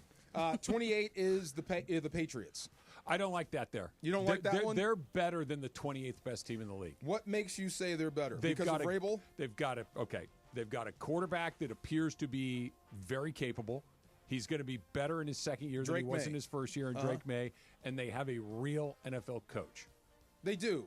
Do they have any receivers? Not yet. Okay. But head coach that is competent. Tough as nails. And again, that is my gold standard. Competent. Okay. Good decisions, know what you're doing. Yes, to Mike Vrabel. Is Drake May a good NFL quarterback? I think so. Kind of fades when it gets kind of heavy in the fourth. But we'll see. I'm not saying I'm putting him in the top 10, but I think 28's too low for them. Okay, 27 is the Jets. Sure. Anybody? Jets? Anybody? No? Justin Fields either going to reach his potential or bust. I think we got a pretty good read on who that guy is. I think we know who he is. Okay, Yeah. 26 is the Dolphins. I don't know how long Tua has left in the National Football here's League. let me push back on this one Go ahead. a little bit. Not because I think the Dolphins are good, and not because I think Tua is good, because I don't think either one of those things are true. The division sucks. Yes. You get to play the Jets twice, and you get to play the Patriots twice. Okay, so I think, and the Patriots, like I just argued, I think bump up a little bit, but there's some wins in the division. They're all vulnerable outside of Buffalo, right? Yes. Okay, so got the Dolphins 26. The Panthers, I'm putting it 25. They were better in the second half of the season. I do like what they've done. I thought they got better towards the end of the year. They had some games where they could have won them, but they kind of tricked them off. Not a big believer in Bryce Young. I but could I could barely be wrong. name anybody on that team, though. Right, me too. But they played a little bit better towards the end of the year, and I guess that's why I have The them arrow at is least rank this pointed high. up on them. Yeah. I'll give them credit for that. I don't love a 5'7" quarterback. Me, even if he's good. What if he's good? Can he have Go ahead. And, hey, Drew Brees was small. Yeah, okay, there's one. You're right. That's The league's been here for 75 years. There's been one. He's not Drew Brees. I don't think he's going to be. Will he be allowed to wear lifted cleats? The Wow. Lewis Hamiltons? Yeah. Screw-ons The only. Tom Cruises? Okay, this might be our second fight or first big fight on this Okay. list. I got the Seahawks at 24. No, I think they're better than that. You think so? I like what do. they've done on defense. I like what they've done in the draft. Here's the reason I have them ranked so low. Okay. Sam Darnold. Without Justin Jefferson. He won 14 games last year. Without Justin Jefferson and without Kevin O'Connell. What is he? Okay, so you bring up a very good point. Right. Me too. I want to like Sam Darnold. I do. I like Sam. I think he's tough. I think that he was really good at SC, and maybe I just have some residual SC hangover from Sam Darnold. I think he got an absolutely horrible hand dealt to him going to New York, All going true. to Carolina, all of these things. But he's been in the league a while. He's been good once until he ran into a couple of good teams, and he got his pants pulled Went down. right back to Sam Darnold. Yeah, you might be right. I'm not going to fight you too hard on that. I got them on 20 at 24. All right, 23 is the Colts. I like their D line. No Okay, linebackers. Can I their push back O-line a little is bit? good, but I'm not Okay. sure about their quarterback. Go ahead. Can we at least flip Seattle and Indy. I second that. Yeah. 23 and 20. Seattle, to me, seems like a far more functional team than Indianapolis. Okay, I'm open to that. They nearly made the playoffs. Yeah. They did. So did Seattle. But do you trust Anthony Richardson? No, that's why I think I want to put him lower. But I think as far as upside, he's better than Sam Darnold. Yeah, I don't know about that. His athletic ability, I think he's still better than Sam Darnold. If they're going to go do a superstars competition, I'll take Richardson. If it's going to play quarterback in the NFL, I'll take Darnold. I mean, and we're only talking about one space, so it's the same thing. Okay, so here's the funny one. Cowboys at 22. How many? Hold on, let me think here. Yeah. So 14 teams make the playoffs. Yes. They were really lousy last year. They weren't very good. Dak got hurt, though. Tough division. They added George Pickens. Oh, no. Who knows? I don't hate it, but I think they're better than you. I think they missed the playoffs. I have them outside of the top 14, but I don't think that there are 10 spots out of the playoffs. Okay. Here's the reason I picked them at 22 or put them so low. I like Dak Prescott. You know this. Yeah, I do. But he needs a lot to be good. Agreed. Like a lot has to go right. You got to protect him. You got to have a solid running game. You got to have too much to make him good. Yep. I don't think they have enough. I agree. And their defense isn't very good. Their run defense is going to let them down again. All right, so 21, I got the By Raiders. the way, can we throw one other thing in the Cowboys to your point? Yes. Did their coaching hire with Schottenheimer inspire you at all? No, but you know who's coaching that team no matter who's coaching that team. But I understand what you're saying. Yeah. He's the overlord. He's the emperor from Star Wars. He's the guy. He's the guy. But he also is not the guy that's running practice every day. He's not the guy running the meetings every day. He's not the guy making in-game decisions every day. I think the coach matters more in the NFL than it does anywhere else. True. That dude does not fill me with any sort of confidence at all. Remember old school Iowa football, Kirk Ferentz? There was a time when he was on everybody's short list to be a head coach in the National Football League, and then it kind of withered. I think the same with Shoddy. I love Shoddy. I think you're 10 years past your buy date as being a head coach. We'll see. So I got the Raiders at 21. The first thing I put was, it's too bad they're in the AFC West. Tough schedule. I like the Raiders. I do like it's just their division is a monster.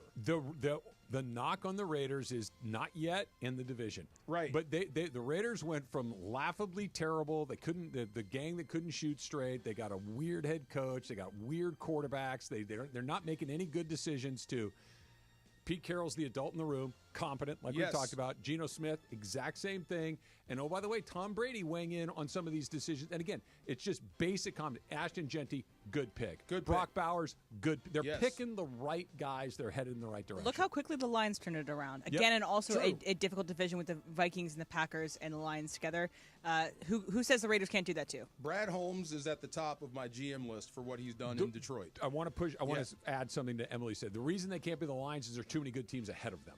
The Vikings and the Packers are also very good too. Yeah, but I don't. The Chiefs are, Muhammad Ali at this point. They're the heavyweight champ of the world, and I think that the Raiders have that the Chargers have really kind of bumped up. I know they chargered in the playoffs, but in the regular season, they're going to win a bunch of games. Yeah. And Sean Payton, again, same thing. Basic competency at head coach is a great start. I'm right there. The O-line question mark, and that defense has to stay healthy. All right, number 20. This is the team that we both like because we don't know how to look at them. The Arizona Cardinals are at 20 for me. They are better than you think. They really are. They have to keep Kyler Murray healthy and engaged. Yeah. But as far as what they've done in the draft on defense and on offense, they are better than you think. They're not going away. I agree with you. I don't think they're going to be in the playoffs because I think it's the second thing you said about Murray. Yeah. The engagement part of it. The health, sure. I mean, that's just good luck in taking care of yourself. But I don't know if he's got that engagement level that you need to be a star quarterback in that league. Yeah. It needs to be the only thing that you do. It needs to be the thing that you think about morning, noon, and night. And I don't know if he's that guy. How do I say this in a polite way? You ever rescued a dog? No. Everybody ever rescued a dog before? No? Nope. You have?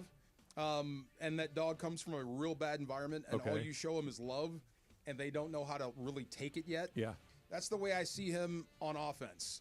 If you keep it and keep him protected and keep things out of his face, he'll run the offense. The minute things start flying at him, he starts doing whatever. Yeah. And he's easy to control that way, so that's weird. All right, so then you've got the Jacksonville Jaguars. Can Trevor Lawrence regain that playoff form that he had a few years ago? No. Because I think he was hurt all last season. I really do. I think Liam Cohen's going to make a big difference. And I think Travis Hunter is going to turn out to be a superstar, at least in the short term. That was so bad. I'm rooting for Travis Hunter. I hope it works out for him. I hope we have a two-way star in the league. I think that'd be an incredible amount of fun. Jacksonville's got they're one of those teams. I'm going to have to see it before I believe it. Me too. I just do not trust I would put them in the Colts and Seahawks category. Yes. Like I would probably put them back a little further, but I generally agree. I'm right there with you. The guys had so many injuries, and they've all been different. Trevor Lawrence. Yeah. They've all been different injuries. One other part of the Jacksonville part in there that I don't love. The Rams moved on from Liam Cohen in a hurry. So did Kentucky. Okay. Yeah. Okay. So look. Or look at it two ways. He moved on fast. Fine. Yeah. Here's what I'm telling you. Most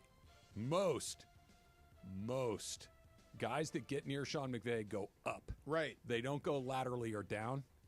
Yeah. And they moved on from him fast. You like mob movies, right? I do. Every now and then somebody tries to jump the line, and they usually get clipped. They said, you know what I'm saying? You can go back to Kentucky. That was like one of those, yeah. Oh, okay. You can't talk to me. I'm a captain. And that was after the 5-12 season. This is true. As well. You can't put your hands on a made guy. Yeah, What's the matter with you? I'm a made guy. I love that. It's my favorite line. Jacksonville. So 18, Cincinnati. Okay. The Bengals are so cheap. They are. They're just so cheap. I think they have one of the worst defenses in the National Football League, and they refuse to play their best defensive player. That makes no sense, right? No, it's not great. Yes, they're top heavy. I think Joe Burrow, if you're a fantasy football guy, I think he's going to light it up. Yeah. I really do. And I don't think they make the playoffs. He may have had his best year last year, statistically and playing-wise. Again. Yes. They've missed the playoffs. This will be 4 years in a row. Yes. Yeah. I think he's going to light it up with the receivers he has if he survives, if you can keep him upright. And like I said, pay the guy. Get him back. Yeah. And then I got the Texans coming up. C.J. Stroud can play. Can you protect him? I think they have a pretty good defense. I like that because they're going to win their division and they're going to go to the playoffs. You want to do the second half of this tomorrow? Wait, I got two more. Oh, you got two more. Just real quick. Bears and then Bucks. Bucks at 15. And we'll finish up tomorrow. I want to move the Bears down. You want to move the Bears? I want to move the Bears down. Really? Yes. I want to move the Bears down. Okay, we'll talk about that later. Okay. We'll do the Bears on the other side. Plus, talk a little bit about the NBA Western Conference Finals last night. It's coming up next. It's Travis DeMarco, 710 ESPN. LA's mega sports station. 710 ESPN. All right. We got a caller who says, I need to buy a car and I need to save money. Well, my friend, I've got one answer for you.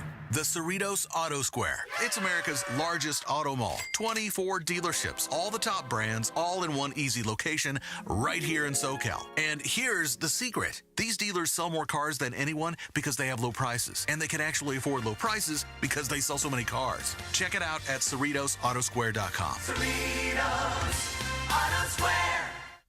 At Children's Hospital Los Angeles, we're a nationally recognized leader in pediatric care, honored by U.S. News and World Report as one of the best in the country. Here, we achieve amazing breakthroughs that change lives. From groundbreaking cancer therapies that offer new hope to young patients, to advanced heart procedures that save lives, we partner with families to conquer challenges and achieve extraordinary outcomes. Choose the best care for your child at chla.org.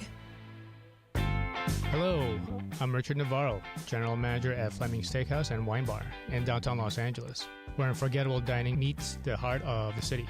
Whether it's prime steaks, fresh seafood, or a handcrafted cocktail, we're here to make your next experience out exceptional. Call us today at 213-745-9911 to reserve your next table. We're open for lunch and dinner. Fleming's, where great steaks, good times. Call at 213-745-9911. Hey guys, it's Sedano. In the market for new flooring? Why pay more at big box stores? At Hernandez Wholesale Flooring, every day is a deal, no gimmicks. Call 866-62-FLOOR or visit them online at hernandezwholesaleflooring.net. No sale beats wholesale. The playoffs are in full swing, and you can get in on all the action at ESPN Bet Sportsbook. Go from tracking the latest game-changing moments to placing bets in just a few taps. Right now, new customers can get $100 in bonus bets when you make your first $10 wager. Download the ESPN Bet Sportsbook app and sign up with promo code JOEQ, J-O-E-Q, to get started today. Must be 21 plus. Gambling problem? Call 1-800-GAMBLER. Terms and conditions apply. See app for details. Offer not available in New York. This just in. The NFL schedule has dropped, and you know what that means. It's go time. Adam Schefter here with the Insider Tip. If you're trying to catch your team live this season, Vivid Seats is the move. For the best selection of games and seats, it's time to snap your tickets up now. Vivid Seats has great deals on great seats and the only rewards program in the game. It's no wonder they're the official ticketing partner of ESPN. So don't wait. Head to vividseats.com or download the app and lock in those game days. And yes, welcome to the Travis and DeMarco Show. Now mornings, 9 a.m. to noon on 710 ESPN. Your destination for LA sports. Let's get back to the fellas. The Travis and DeMarco Show continues right now. You see Walker Buehler get thumbed by the Red Sox out of the game last night? Did. And I'm so in his corner. That was a strike. It was. That was a strike in anybody's country. It was exactly what he said it was. Yes. What he said to the umpire, it's right down the blanking middle. It was. And then the umpire looked at him, and he said it again. Yes. And then the umpire took the mask off and started walking towards him like, oh, this is going to end bad. If you're the can you just say, it was, I'm sorry, and move on? Or do you have to go out there and defend your position and umpires nationwide? Answering as a human being or as an umpire? Answer is Travis. I mean, you got a job. You got to, I guess, defend your crew and the umps and the job. But the answer as a human being is exactly what you said. I might have missed that one. Yeah. That's all you have to say. I might have missed it. Right. You know what Walker Buehler will do? He'll turn around and walk back to the mound. Gotcha. You may get something from the But dugout. you don't become an umpire unless you're looking for that fight. It looks like he just wanted to throw somebody out. They're looking for the fights. They're getting shown up. Umpires are the most sensitive. Baseball umpires in particular, they love confrontation.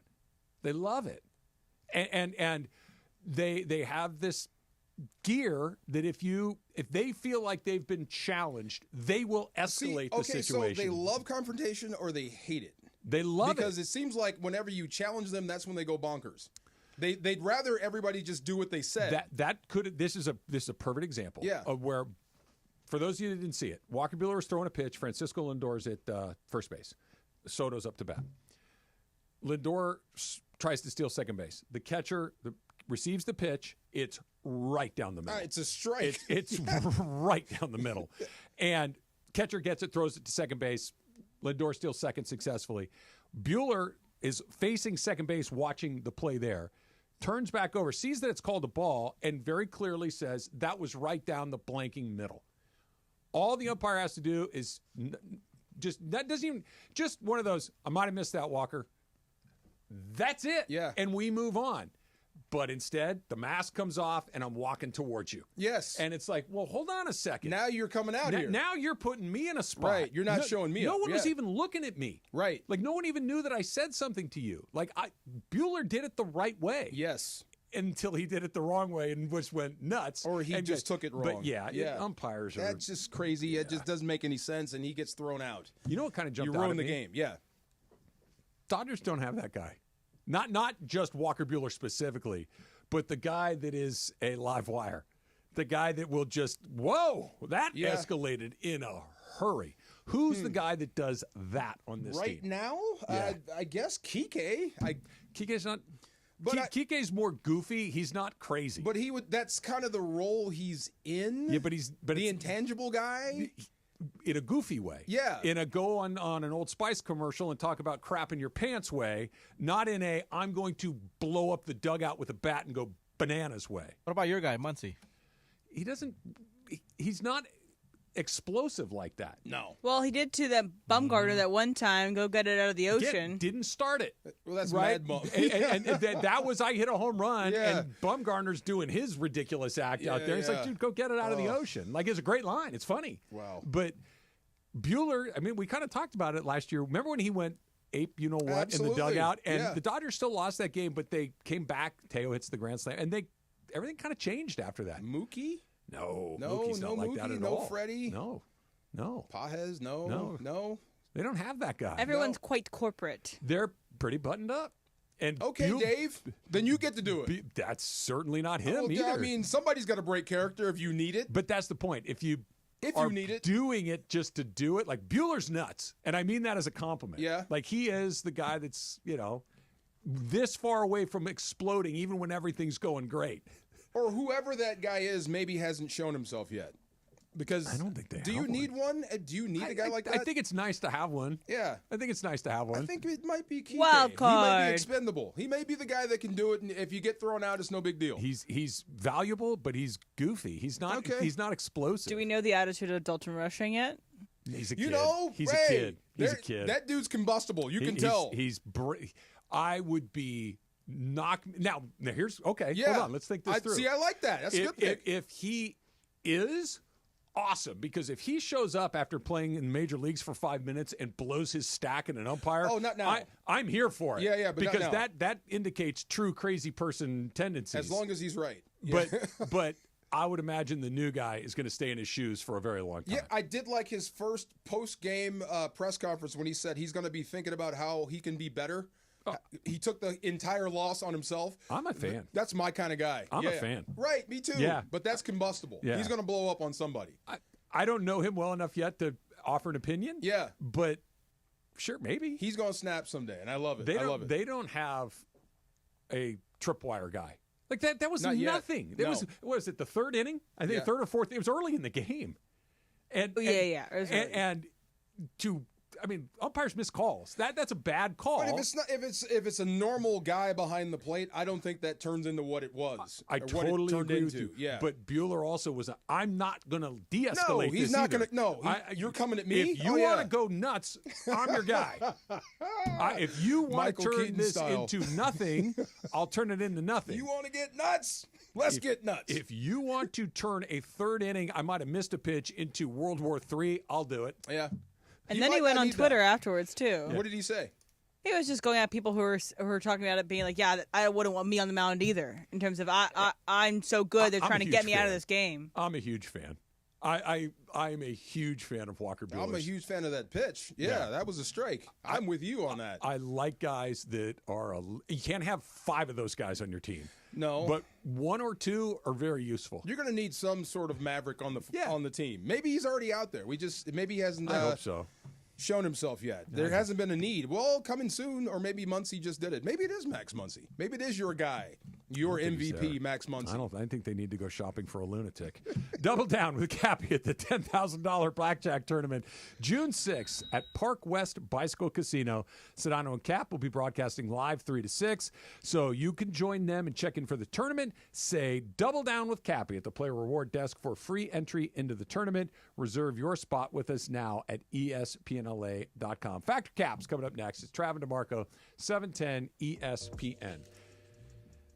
Rotolo Chevrolet, every year, dealer of the year. Like, think about it. We talk about, hey, who's it going to be this year? Who's going to be that? Who's going to step up? Well, Rotolo Chevrolet steps up every single year. Dealer of the year, and they just follow the winning formula time after time after time. Great pricing, great customer service, and an unbelievable selection, and they do it day after day, week after week, month after month at Rotolo Chevrolet. It's why Mike Capozio's dancing on TV. It's why we talk to Oral about Rotolo all the time, because those guys just get it. If you have a great experience, you're going to tell your friends about the great experience, and they're going to tell theirs, and that's why Rotolo wins every single time. So if you've been thinking about a new Chevy, specifically if you've been thinking about a new Chevy Silverado, get yourself out to Rotolo Chevrolet. Right off the 210 freeway, Sierra Avenue exit. You can't miss it. It's right there. All the Silverados, every make, model, and color that you can think of. And if Fontana is a little bit out of your neighborhood, I get it. Maybe you're in Long Beach, you're in the Valley, you're on the west side. RotoloChevy.com. ROTOLO. RotoloChevy.com, and tell them that Travis sent you. Steve Mason and John Ireland. Mason and Ireland, today at noon after Travis and DeMarco. I get Ireland more than anything else. Maybe it's because we both have big foreheads. Yes, and because I used to do the job you're doing now, but I get you a lot. I get like, hey, Trudell. Oh. Hey, it's Travis. Join us Friday, May 30th from 9 a.m. to noon at Legends Attic in Claremont as we celebrate their one-year anniversary and kick off the Freddie Freeman World Series Game 1 Walk-Off Grand Slam Ball Tour. Plus, Oral Hershiser hosting special guests, Dodgers voice Joe Davis, Steve Sachs, Rick Monday, Jaime Harin, Peter O'Malley, and more. Giveaways in the amazing art of Dave Hobrick. Purchase your tickets for meet and greets at legendsattic.com. We'll see you Friday, May 30th at Legends Attic in Claremont. O'Malley, and more. Giveaways in the amazing art of Dave Hobrick. Purchase your tickets for meet and greets at legendsattic.com. We'll see you Friday, May 30th at Legends Attic in Claremont. Hey guys, it's Sedano. Los Angeles International Airport's People Mover trains begin rolling early next year as part of LAX's ongoing investments to transform and improve your travel journey. The People Mover trains will quickly move guests between their terminals and our new consolidated rental cars. Hey guys, double down with me in my first ever $10,000 Blackjack tournament. It's going to happen on June 6th at the Bicycle Casino. You know it, the Park West Bicycle Casino, 888 Bicycle Casino Drive in Bell Gardens. Here's what we're going to do. We're going to have a live broadcast from 3 to 6. But when you walk in, I want you to say, double down with Cappy. You go to the player's reward desk and you get your free entry into the tournament, which is going to start at 7 o'clock that night. Remember, it's June 6th. Double down with Cappy is going to get you a free entry into the tournament, which you're going to need to get because I'm telling you, this thing's going to fill up real fast. Live radio, real cards, big prizes, very limited seats. So lock yours in now. RSVP for more information for all the details on the tournament at espnla.com. Hey, it's Travis. Join us Friday, May 30th from 9 a.m. to noon at Legends Attic in Claremont as we celebrate their one-year anniversary and kick off the Freddie Freeman World Series Game 1 Walk-Off Grand Slam Ball Tour. Plus, Oral Hershiser hosting special guests, Dodgers voice Joe Davis, Steve Sachs, Rick Monday, Jaime Harin, Peter O'Malley, and more. Giveaways in the amazing art of Dave Hobrick. Purchase your tickets for meet and greets at legendsattic.com. We'll see you Friday, May 30th at Legends Attic in Claremont.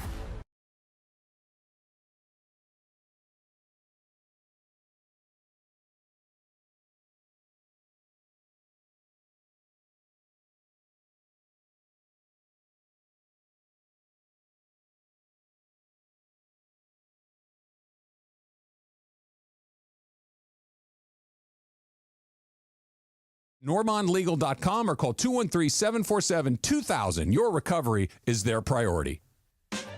The success you've already had matters at University of Maryland Global Campus because we're a school for real life. An accredited state university, UMGC lets you earn up to 90 credits toward a bachelor's for prior learning, life, and work experience, or transfer up to 12 credits toward a master's. We offer affordable tuition and online and hybrid courses.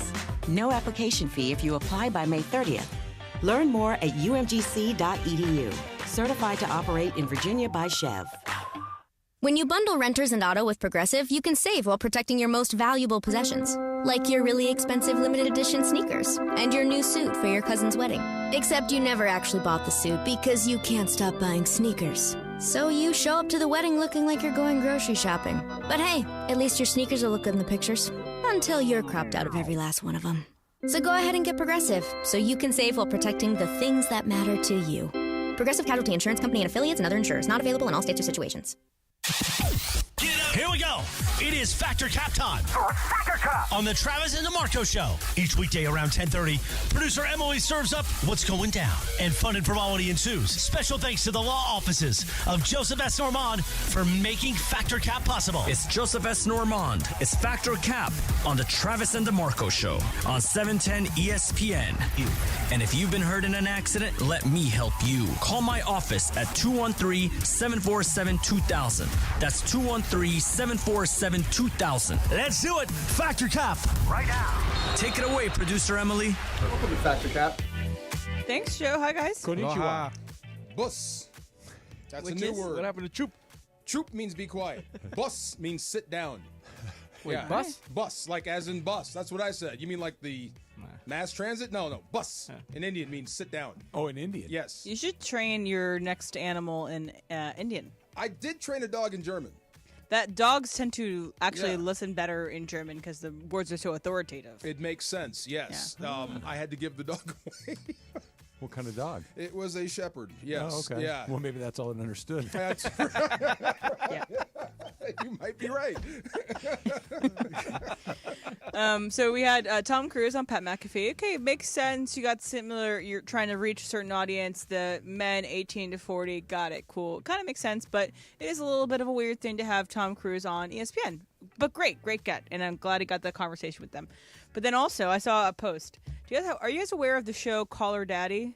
Yeah, I know of it. I don't listen to it, but I know what it is. So the inception of Call Her Daddy was kind of a sex forward podcast talking about just women's experience, dating, life, sex, She went etc. to Barstool, right? She was at Barstool. Now she's at Spotify. Okay. And blonde girl, Alice I Cooper. know that show. Yeah. Okay, so that is the genesis of the show. Doesn't necessarily always do that. Now it's kind of she has long form sit down conversations with people that she thinks her audience would want to hear from. But her next guest is Jane Goodall. Oh. Why is Jane The Goodall? anthropologist? Yeah, why is Jane Goodall on Call Her Daddy? I don't want those two sentences together. I don't necessarily need to see, I don't know, who's like a poet laureate on Hot Ones. Oh, really? I don't need everybody, not everybody needs to be on every show. So that's my statement. Not everybody should do every thing their publicist puts at them. Travis Fettercap. Cap. I like this is a perfect example. Jane Goodall on Who's Your Dad? Is it Who's Your Daddy? Call Her Daddy. Call Her Daddy. Or you said the poet laureate on Hot Ones. Sometimes if you get a really interesting person, Maya Angelou on Hot Ones. I don't need Maya Angelou on Hot Ones. I hear what you're saying, but maybe she'd be really good at it. Maybe she would go and do things differently. I like. She's trying to say why the cage bird sings and her eyes are watering with tears. But the fish out of water element, I always kind of like. And sometimes they'll get questions from different types of people that they wouldn't typically get. Like if Maya Angelou sat down with the poetry editor at the New Yorker, it's a different interview than if she sat with Call Your Daddy. It's just a totally Call Her Daddy. Call her dad. I don't. Who Who's cares? your daddy? Yeah, it's just you get different responses. That's I like it. That's on a different network. Okay, Where can you watch this? Apple TV Plus or what? DeMarco, not everyone should do every show their publicist wants them to. I got to go fact the way it's put, but I agree with you. And I don't know, is it Call Her Daddy? Maybe she likes Jane Goodall. Maybe that she means a lot to her I'm sure she career. Because I interview a lot of dudes that are older than me for the Rams Iconic. I love that. I love talking to those people. Those, the people that have come before me. So Alex is not an anthropologist. I'll just tell you that. So facts, the way you put it, but I'm with you on that. Yeah. I like seeing those kind of interviews that don't really match. I'll use this as an example, and it's not a perfect example, but I occasionally, I shouldn't say occasionally, I frequently listen to Smartless. Okay. You get kind of the same interview from Smartless every time. They do kind of the same thing because it's a lot of actors and comedians and all this. They had an astronaut on one time. Forgive me, I don't even remember her name. But they had this astronaut on the show. She was fascinating. Oh, Katy Perry? It was not Katy Perry. It was not Katy Perry. But it was really good because they were asking questions that I would have asked of an astronaut. Yeah. And it wasn't done by like a NASA sort of person. It was done by laymen, and it was really, really good. Jorge? I'm going to go Cap on this one as well, because when you see something that is out of, like fish out of water, like you're going to have more of an interest to it. Yeah. Because of the conversation they're going to spark or the way they're going to answer certain things, or you might learn something new from them that you probably didn't know 100% about their topic. Or the interviewer sounds stupid. Well, that's on the interviewer. I still want to hear the person. Yeah, you're right. I would not say. I was just flabbergasted to see Jane Goodall on Call Her Daddy. So she's 91. Would not have said that, 8 years ago with the inception of Call Her Daddy and with the topics typically were then. Yeah. And I'm not necessarily a super big fan of the show, but that she's doing great. Good job, Alex. So I am in a group chat with some of my friends from kickball, and it's always kind of like it's a pretty active group chat. I get a lot of messages all throughout the day. A person in this group chat tends to think that her things never get discussed, and so she likes to do this thing called bumping this. Like she'll say she'll want to bring it back to something she had said before. No one had responded to what she said before. She will say, now, this is 2 days later. This morning she said, bumping this topic. Want to get your guys' opinion about this. Yep. But from her personality, I know she's just seething, waiting. Why is no one responding to me? So anyway, bumping in this context, if you guys get what I'm saying with this bumping thing, I gotcha. It's aggressive. DeMarco, Factor Cap. I'm not sure what bumping is. Say our group chat. You put something in the group chat 2 days ago. No one responded to it. We just moved on to other things. It never really got any attention. Then today, She texts the phrase, or you text the phrase. You like retweeted yourself. The same thing I said 2 days ago? Again, like, hey, here's this thing again. Okay, what's the question now? I think I got it. What's the question? Bumping is aggressive. Oh, fact. Absolutely. I'm trying to ram this thing home. And sometimes you need a response. Yeah. Absolutely. Yeah. And by the way, this is not me. I'm not the proverbial she in this situation. I can show you the text. It's not me. Have you ever tweet sat? Like, tweet sat? When you babysit, tweet sit?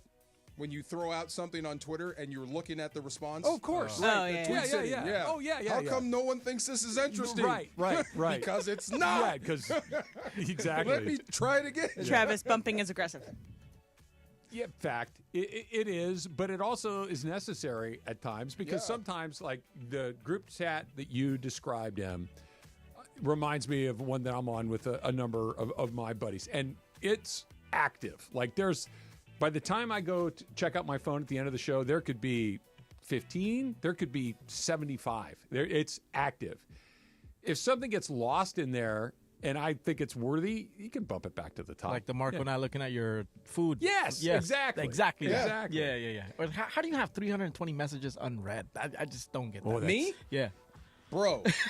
I'm just I have to. The second one of those red numbers shows up, I got to get rid of it. No matter what app it is. I can't stand to have it sit there and looking at me. Okay, well, there's one guy that will text me 100 times in a day. So mute him. Well, I like him, and I think I might be his only friend. Oh. Yeah, so that's what I mean. Some of these are just kind of like, okay. You can What's ignore his full name? I'm just kidding. Right. Jorge? Yeah, it is aggressive, but I guess sometimes you need it. For instance, in my TV days, we had a long thread of the crew and camera guys and who's going to show up. The person who was responsible for getting everybody to their call time would ask the question, who is available tomorrow? I wouldn't be available tomorrow. I wouldn't respond. Yeah. So she would be like, Jorge, are you available tomorrow? And I'm like, yo, if I didn't respond, then no, right? Like, no. But I'm with it you. would drive her nuts. Really? The fact that I wouldn't respond. So she will always say, Jorge, But are that's you on available? her. You got to say, I need a response from everybody. Right. Or Thank you. individually text somebody. Correct. Yes. Or if you say, hey, look, I need to know who's working on Saturday, I'll respond. Something. Just tell them what you want. Yes. In this specific group message, the thing she was bumping, who cares? Can you tell us what it was? No. Okay, so. Was it no. Go ahead. Who's your daddy? Someone respond to this. Okay. Yeah, why am I getting nothing? I'm tweet sitting over here. Okay. Yeah. Shake those fat deposits. Oh, you have to ask him about that. Oh, yeah, you do. Oh, you weren't here for that? Yeah, you do. Okay, we'll tell them later. Next segment. One last one for you guys. The NFL, both Roger Goodell and I believe the EVP are speaking on in a live press conference talking about changes to the NFL, things that did not pass today. The NFL is introducing the Protector of the Year award given to the league's best offensive lineman as decided by a panel that includes a number of great former offensive lineman greats. Okay. Or whatever. So my statement is, and starting with you, Jorge, DeMarco was wrong about this. Offensive linemen deserve a trophy. I'm going to go Cap, for instance, in soccer, right? In soccer, we do, or at least not we, but they do Player of the Week. Like, who cares? Like in the world? Just But this is once every year, Jorge. Correct, but still, like, who remembers the last, They do it in baseball, too. Yeah, but I only remember, you talk about the MVPs, Super Bowl MVPs, but you don't. Well, this is the offensive lineman MVP, Jorge. Yeah, well, okay, who cares? Chaps. Yeah, I think it's fact. I think I don't want to there be 30 awards at the end of every year, but if there was an award for each best quarterback, best running back, best offensive guard lineman, but I don't think we need to go like best X, best Y, best Z, right? You just did. But if you had position groups, I'm all right with it. What do I care? You just did. All right, DeMarco, were you wrong or were you not wrong? Okay, I guarantee you this is going to be either a tackle or a center every year. Yeah. Yeah. Guards, it'd be hard to win at guard. That's what I'm saying. This is going to be very, very hard. And not saying I'm right or wrong or they're right or wrong. At the end of the year, you're going to award a guy a trophy, and he's probably going to miss the playoffs. How come they would miss the playoffs? Sometimes the best O-linemen are on the worst teams. That's what I'm saying. Oh, okay. You're going to give him the best protector award for a team that won 2 games. But wouldn't that kind of shake out like an MVP where you got to kind of be on a good team to win it? But then it's not fair then, because sometimes the best guy, Joe Thomas, is in Cleveland. So with that in mind, and I hear you, and it's a good point. The year that Peyton Manning's last season in Indy, they were really good. Tart Glenn was the left tackle. Okay, Yeah, stick with me. Yep. Then he got hurt, missed the whole next year. I think they won 2 games. That's how they got Andrew Luck. Okay, Peyton Manning was clearly the MVP. Right. So he didn't get it. Right. So my point is that you're going to have to be on a good team. You're going to have to win some games. It might not be the best player, but that's true with MVPs. That's true with everything. So that's okay. Good luck. Right? I'm not telling you. Good luck with it. That's what I'm saying. It's going to be very subjective. Oh, yeah. Yeah, good luck. Shake those fat deposits. Oh, yeah. I'm going to need Do you to want to know now or No, later? Okay. I want to know coming up next. That's Factor Cap, brought to you by the law office of Joseph S. Normand. You got a lot of choices when it comes to your legal team, but with Joe, family always comes first. Call 213-747-2000. That's the law office of Joseph S. Normand. 213-747-2000 or normandlegal.com. I sure hope deposits means money. That's coming up next. It's Travis DeMarco, 710 ESPN. ESPN LA is black and gold.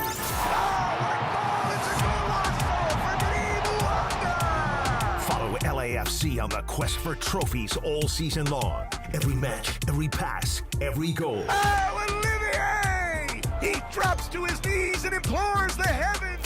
The home of LAFC is 710 ESPN and the ESPN LA app. Hey guys, it's Sedano. In the market for new flooring? Why pay more at big box stores? At Hernandez Wholesale Flooring, every day is a deal, no gimmicks. Call 866-62-FLOOR or visit them online at hernandezwholesaleflooring.net. No sale beats wholesale. This is an ad by BetterHelp. BetterHelp recently surveyed over 16,000 people and found that while 75% of people believe it's wise to seek support, only 27% of Americans are in therapy, and people stay silent to avoid being judged. At BetterHelp, they have over 10 years of experience matching you with the right therapist. We're all better with help. Visit BetterHelp.com/timeout today for 10% off your first month. That's BetterHelp.com/timeout. Coverage of the Hey, it's Travis. Join us Friday, May 30th from 9 a.m. to noon at Legends Attic in Claremont as we celebrate their 1-year anniversary and kick off the Freddie Freeman World Series Game 1 Walk-Off Grand Slam Ball Tour. Plus, Oral Hershiser hosting special guests, Dodgers voice Joe Davis, Steve Sachs, Rick Monday, Jaime Harin, Peter O'Malley, and more. Giveaways in the amazing art of Dave Hobrick. Purchase your tickets for meet and greets at legendsattic.com. We'll see you Friday, May 30th at Legends Attic in Claremont. Organ of my body? The first is my heart. Old Spice. Men have skin too. Old Spice Super Hydration Body Wash. 24/7 renewing moisture. With daily use. Evan Cohen here. Picking a place to build a life is a lot like selecting a draft pick. Make a decision that will set you up for long-term success. Pick Wisconsin. In Wisconsin, you'll find dynamic career opportunities, beautiful seasons, affordable living, and legendary weekends. From its high quality of life and great schools to its fine arts, culinary, and pro sports scenes, Wisconsin gives you so much to look forward to. That's why you should pick Wisconsin. Learn more about making Wisconsin your home. Visit pickwisconsin.com. And yes, welcome to the Travis and DeMarco Show. Now mornings, 9 a.m. to noon on 710 ESPN, your destination for LA sports. Let's get back to the fellas. The Travis and DeMarco Show continues right now.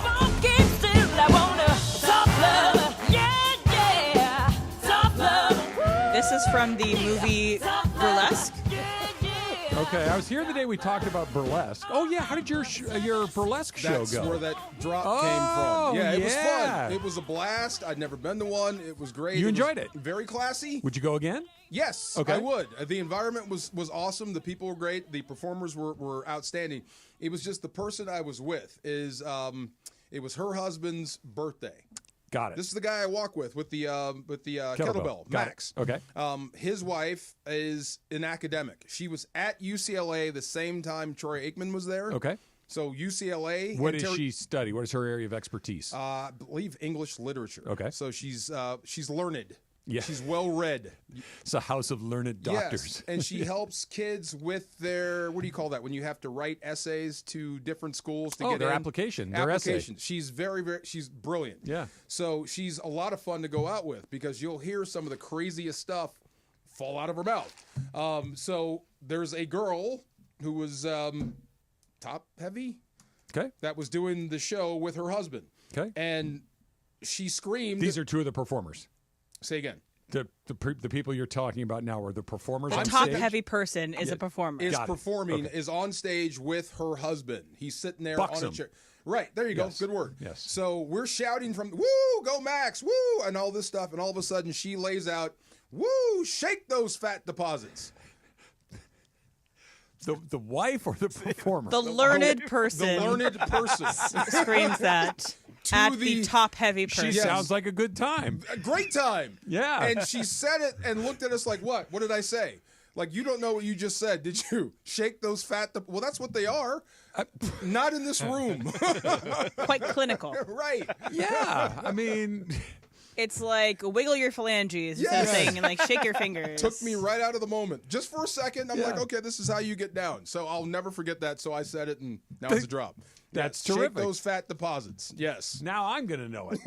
Now I'm going to be... But you should have seen him. He was And also tell low energy. tell Travis like where this happened. Oh, do you ever like frequent the Marina Del Rey? Very, Marina Del Rey, not very the Marina. infrequently, but I have. There's a place called Killer Shrimp, this restaurant. Okay. Right there. In the restaurant? In the restaurant. There's if you look at the front door of Killer Shrimp, where you walk in to go eat. Yeah. If you look to the left, there is an entrance to a speakeasy. Oh. Right there. In there. Right in there. It feels like a speakeasy sort of event. Bro, it was like a different world. Yeah. Yeah, I'm like, we ate dinner here. That was normal. Then we walked into the 1920s. How long does the show last? It was about a good hour and a half. Oh, it's okay. And it blew by. Yeah. It's like one after another, the acts come out and they talk. It's fun. Dancing? Yeah. Is it provocative? So part of it's Other provocative. than the fat deposit part? You've been to a quote-unquote gentleman's club, right? Yes. Okay, so where that starts, they stop. So they Okay. do the whole performance. It's a whole tease. They do the Okay. whole thing with the feathers. I was going to say, I picture feathers and headdresses. Same thing. And Yeah. then once they get to the crescendo, Okay. it's over. Okay. And then you move on to the next. Okay. So it's fun. It Is was there classy. comedy? For some reason, I feel like a vaudeville comic should be a part of this. There is a warm-up guy. Okay. And he absolutely bombed. Well, on purpose? No, he just wasn't. He just wasn't good? Was he taken off at a cane? Yeah. He walked up with a beer bottle and he tried to like connect and it just didn't I connect. picture a mime. Yeah. A bat? Okay, so Yeah. I love seeing live comedy. It's fun. And Yeah. if you go to the right spots, you're very rarely going to see someone who stinks. Right. Like if you go to a bigger venue, they've been vetted enough that The story will be fine. The improv will be fine. Yes. But sometimes you'll go to an open mic or a smaller club, and there's somebody that's just getting started, or maybe they're the opener to the opener to the opener. Yeah. That is so. It may be peak level uncomfortable. Yeah, it was. Like somebody that's on stage, which, by the way, I give anybody that takes the swing to go on stage huge respect.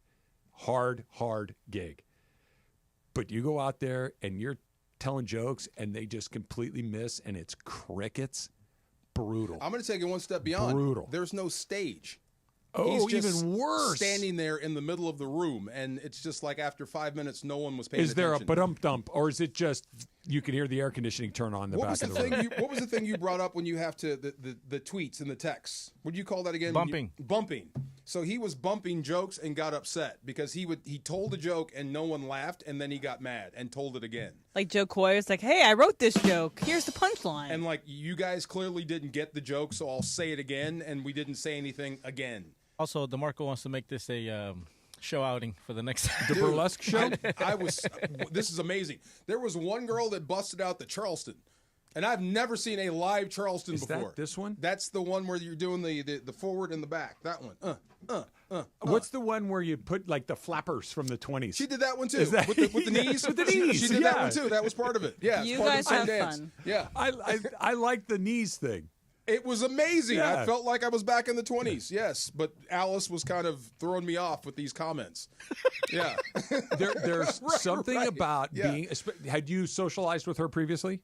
Yes, but not in that environment. Okay. Yes. So occasionally when you'll go out with somebody in an environment that is new, they will hit you with something like, I know what to expect from you. And then you get something from the peanut gallery or something that's just totally, I love that because it's like, wait a second, what else is going on? Right. It's a little window into the craziness that's going on. She's a year older? Maybe even 2. So she was at UCLA when they were good. I had to tell her that team went to the Rose Bowl a few times. Like, really? I'm like, you were at school. You didn't know? Yeah. Nah, I wasn't willing into it. How do you not be like, UCLA, fight. We didn't know. We got to the Rose Bowl. Yeah. Really? Yeah. They used to be good. They used to be good. Know a high school senior who is a leader, a scholar, and an athlete? If so, you should nominate them for the ESPN LA All-Star Student presented by Rotolo Chevrolet. There will be 5 winners. They will each receive a $500 scholarship. And, of course, you will get VIP treatment at our All-Star Friday night event. You can nominate your All-Star student today at ESPNLA.com. Thanks to Rotolo Chevrolet, the #1 Chevy dealer in the West region in California, 13 years in a row. Come see what all the fun is about. So let me say it again. You know a high school senior who is doing all the right things and doing all the right things that we all hope all of our kids do. They're doing well in school. They're playing sports. They're a leader in the community. They're a leader at school. Why not nominate them and give them a chance to win $500 at ESPNLA.com. OKC, yay. Coming up next. Come on. It's Travis DeMarco, 710 ESPN. A fun way to drive home is with Sedano and Cap. We do like a joint practice. Then we invite Cappy to do hit some BP and some grounders. Wait, you guys are going to have a joint practice, so you need me to bring weed? No, wait, time out. Sedano and Cap. Weekdays at 3 p.m. on 710 ESPN. Ready for a delicious escape? The New Islands Restaurant's $10 protein bowls are your ticket. Packed with over 40 grams of protein and stacked with fresh ingredients. They're only here for a limited time, so enjoy one today. Visit islandsrestaurants.com. At Children's Hospital Los Angeles, we're a nationally recognized leader in pediatric care, honored by U.S. News and World Report as one of the best in the country. Here, we achieve amazing breakthroughs that change lives. From groundbreaking cancer therapies that offer new hope to young patients, to advanced heart procedures that save lives, we partner with families to conquer challenges and achieve extraordinary outcomes. Choose the best care for your child at chla.org. Thinking about selling your home? Seller's Advantage makes it easy. No agents, commissions, open houses, or costly repairs. They'll give you a Hey, it's Travis. Join us Friday, May 30th from 9 a.m. to noon at Legends Attic in Claremont as we celebrate their 1-year anniversary and kick off the Freddie Freeman World Series Game 1 Walk-Off Grand Slam Ball Tour. Plus, Oral Hershiser are hosting special guests, Dodgers voice Joe Davis, Steve Sachs, Rick Monday, Jaime Harin, Peter O'Malley, and more. Giveaways in the amazing art of Dave Hobrick. Purchase your tickets for meet and greets at legendsattic.com. We'll see you Friday, May 30th at Legends Attic in Claremont.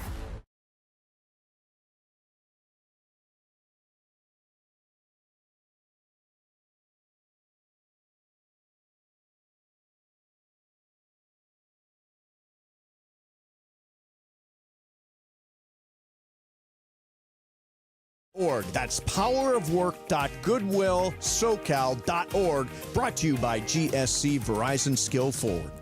Hi, it's LeBron. The Lakers play here. 710 ESPN. KSPN, Los Angeles. A Good Karma Brands radio station. This is the Travis and DeMarco Show. Now weekdays 9 a.m. to noon on LA's mega sports station. 710 ESPN. You know what today is? It's Wednesday. It is Wednesday. Yeah. Do you know what happened 45 years ago today? I turned 8. Oh, is today your birthday? No. Oh, okay. Birthday's June 9th? Yes, I have a feeling what happened by the music playing. Empire Strikes Back. Yes. Made its theatrical debut today, 45 years ago, 1980. Correct, 1980. Yeah. Man, I can still remember the movie theater, hearing this music, seeing the opening crawl, and just being emotional about the whole thing. So you and I are very close in age. Yeah. We were 9 years old. Yes. 1980. Got dropped off at the theater. Dude. Yes. Dude. Yes. So it was so we didn't. I remember my dad taking me and my brother, and maybe he came. Maybe I don't remember, but I remember the movie was super because remember they would just run them 24/7. Like they couldn't get enough people. We got tickets to like an 8 a.m. showing. Yes. And when you're 8 years old, 8 a.m. is the middle of the night. Yes. Right. And me and my brother went to this theater in Phoenix, Arizona, to see it at 8 o'clock in the morning on like a Saturday afternoon. Or morning, I guess it was. Right there.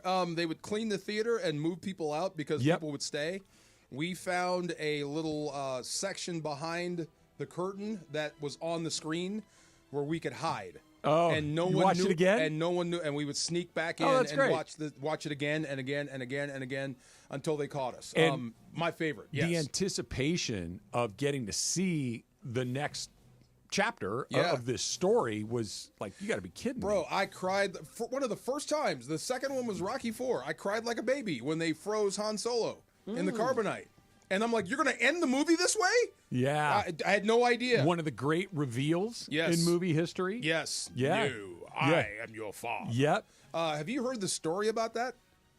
Tell me. No one knew. Not even the actors knew what was going on during that scene.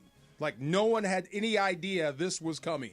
So all that stuff was like kind of a genuine reaction. So that's awesome. That one, I think, as far as critically, is Empire Strikes Back is critically considered the best of the bunch. It was my favorite. Is that your number one? Are we going to start the list? We should go from 9 to 1 first. So, so we already know your one, DeMarco, but we'll start at 9 and go to 1. It was my favorite. Okay. Was my favorite. But in terms of like trilogies, when people talk about trilogies, they say, "Oh, this is your Empire Strikes Back," where you expand your world. All right, so let's start at 9 for Travis. Or So DeMarco. this is my least favorite of these. Yes. Least favorite. Easy. I'm really bad at remembering the titles of these, so I'm going to tell you the plot. I think this is it's the one with the kid. Yeah, the first one. Phantom Episode Menace. 1. The Episode Phantom 1. Menace. Yeah. That movie sucked. Easy. So Easy. we had this series of movies as you kids. didn't like it. That It did not suck. It sucked. You didn't like it. It did not suck. It was a piece of garbage. There was a that dual lightsaber Darth Who Maul guy. Cannot suck. It Pod was racing. Come on. Thank you. There was a Sith fighting two Jedi for an hour. It was great. It was like a bad video game that I was forced to sit didn't through like for it. 2 It didn't hours. stink. It was Come a on. piece of garbage. No, 9 isn't low enough. Come on. Number 900. It was not that bad. All right, Yes, so it Travis was. has 9 for Ewan McGregor as a young Obi-Wan Kenobi was awesome. Phantom Menace. Right, DeMarco. That Oh, one. okay. Well, this is easy for me. It should be lower. It was the Solo, a Star Wars story. I couldn't stand that movie. I think we're gonna just rank the 9 canonical not that ones. one? Oh, good. Yeah, You get sorry. that one off there. Yeah. Solo's out of there. I hated it. That sucked. Yeah. Okay. So my number 9. It had the Millennium Falcon. It was great. That's Yeah, it the had a Skywalker- young- careless. It had a young Chewie. It was horrible. I may be messing this up, but the Skywalker series is what we're talking. Not horrible. It was horrible. Okay. So I'll go with Attack of the Clones. Not my favorite. It was a setup movie. It was kind of a Was big that the pile one of after nothing. the one with the kid? Yes. Episode 2. Yeah, Episode 2. It was kind of a big pile of nothing. It's a setup movie. You guys watch TV shows and miniseries. There's always a setup episode. This was a setup movie for the third one coming. So, not my favorite. All right, now DeMarco, you do 8. Okay, 8. Let's see. Not my favorite. Where is it? Not the Phantom Menace. It was the other one. It was actually Revenge of the Sith. I know Clinton loves that one. It died for me, and it was all good until we saw Darth Vader for the first time. The most evil man in the galaxy. And it was bad. It was laughable. The no part broke my heart. That, for me, that's going to be number 8. Okay, Travis, you're 8. Attack of the Clones for all the reasons that he said, and that should be number 902 because it's just as bad as the other one. It just can't be. They all can't be tied for last. Okay. Okay. So that is the 8th one, I guess, on my list. If we're going 7th, what was the one of the most recent trilogy? The one that had like the casino theme in it. There was like a whole casino side story where they were the Rise of Skywalker. I don't know. Yeah. That one was terrible too. So that one goes into the Last Jedi. Last Jedi is that one, which is 8. Okay, we agree on that. I'll put that one there. I like that one. And am I going next? So you're 7. Where's your 7? Last Jedi. I'm gonna put. I agree with him there. Yeah. And then I'll go The Rise of Skywalker. That was also disappointing. Okay, so the last one in the series at 9. That was also a little disappointing. Is that the one where Luke is in it? Yeah, and he tosses the lightsaber. Okay. Yeah. Remember that? Yes. That's when they bent to fan opinion. Yes. Luke Skywalker tosses a lightsaber. Come on, dude. Yep. Not only a lightsaber, the lightsaber. What's that one called? That is Rise of Skywalker. Rise of Skywalker. Yeah, that one is also tied for last. Okay, so you're going to put that at 6. Okay, now we're moving into stuff we like. Right? One more. Yeah, okay. All right, what's your 5, Travis? So, Revenge of the Sith. That hurt. It's just not good. Yeah. It kills all the little kids. All of these, there's one exception in the 6 that outside of the original 3 that is, I think, pretty good. But Sith is the next one there. Okay, DeMarco, what is your 5th spot? Okay, now this is an absolute kids movie, but I still love it, so it's in a nice place for me, and it was great. It was a great finale to the first 3. It's Return of the Jedi. I loved it. I love the Ewoks. I love the fact when Darth Vader turns good and throws the Emperor down, and everybody goes bonkers in the theater. I get it now, watching it as an adult. It's more geared towards kids. Toys. But that's cool. Yeah, I loved it. Yeah. It was awesome. Luke becomes a Jedi. It was awesome. It was great coming off Empire, the way they began Return of the Jedi. The original name of that movie was actually Revenge of the Jedi. And they changed it. So there are kids that have posters that say Revenge. Oh, really? Yeah, and you can't buy them because they're too expensive. Oh. And if I could, I would have Oh, them. they were like misprints? That's pretty cool. Yes, before they changed it. All right, what's your 4th favorite? What is the DeMarco? one? Oh, so this is DeMarco's. Oh, 4th favorite? Yes. I'll put A New Hope. I'll put A New Hope because that's what began the whole thing. What caught my interest, what made me believe in things beyond Earth, made me dream a little bit. I'll put A New Hope as my 4.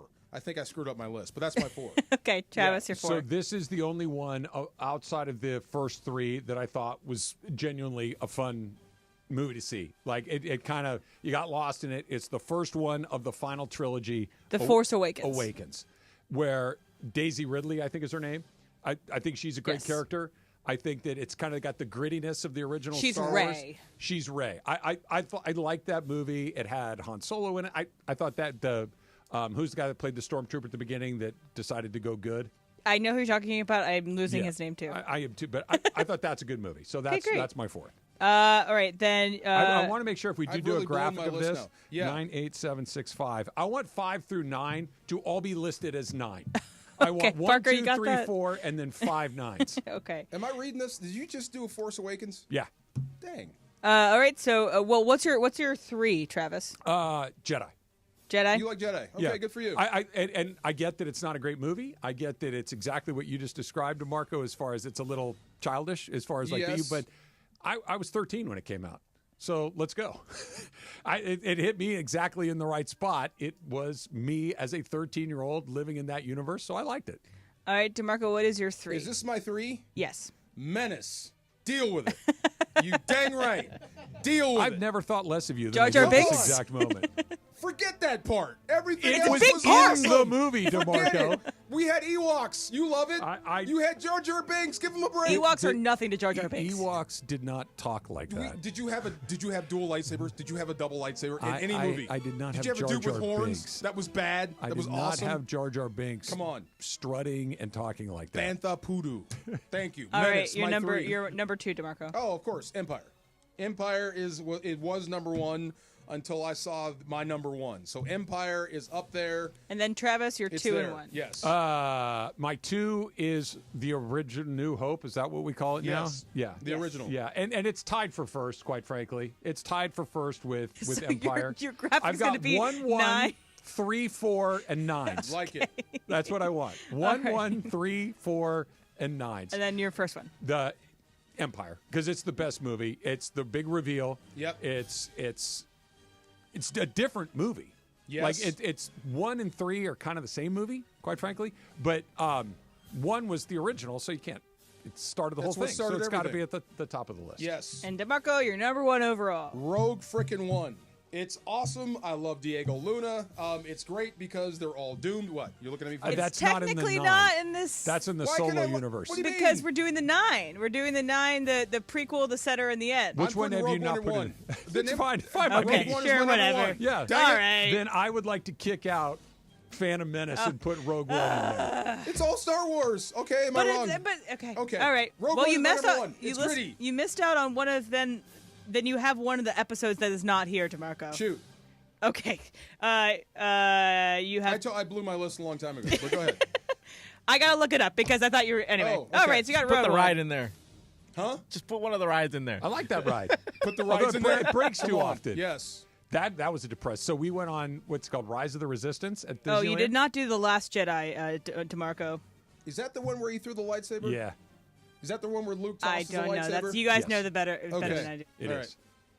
Rogue One was the best one, and I love it. And I love But it's Andor not too. technically in the episodes. But it's awesome. It was the prequel to A New Hope. So it's everything that led up to A New Hope. And that's what was so cool about it, because that little part at the end where you saw Vader come out. Yeah. And Vader acting like a Sith Lord, killing everyone. And it ends right where A New Hope starts. Where the So, yeah. So things taken off. it takes you all the way back to when you were like 7 years old. Yeah, I checked out a while ago. I haven't done any of the series. I tried. What's the one with Pedro Pascal?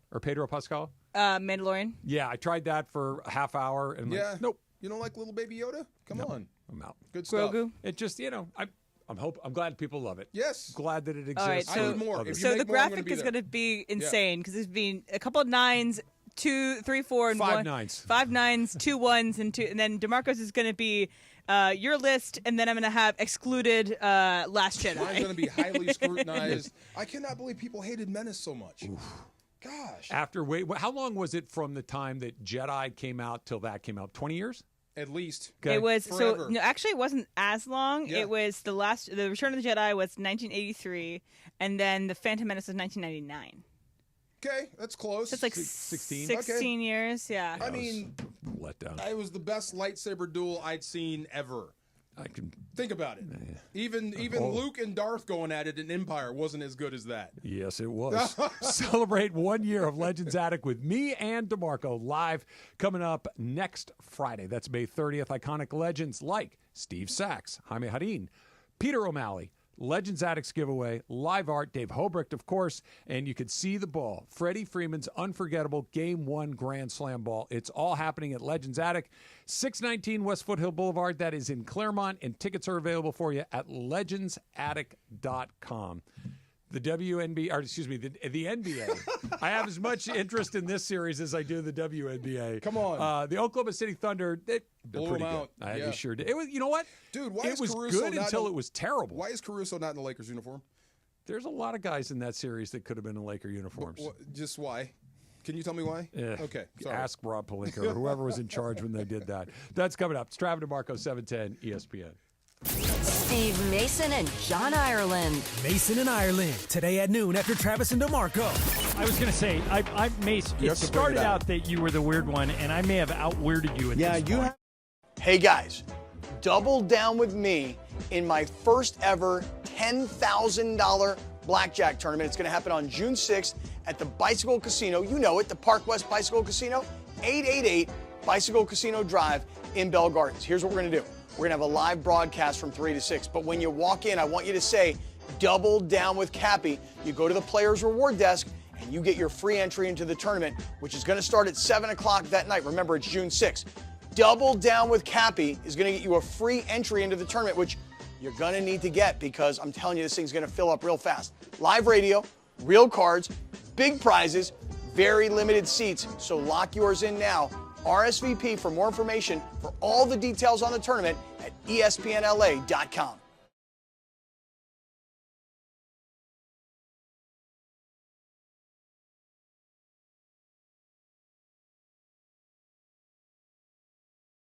Juster leaves you in the lurch.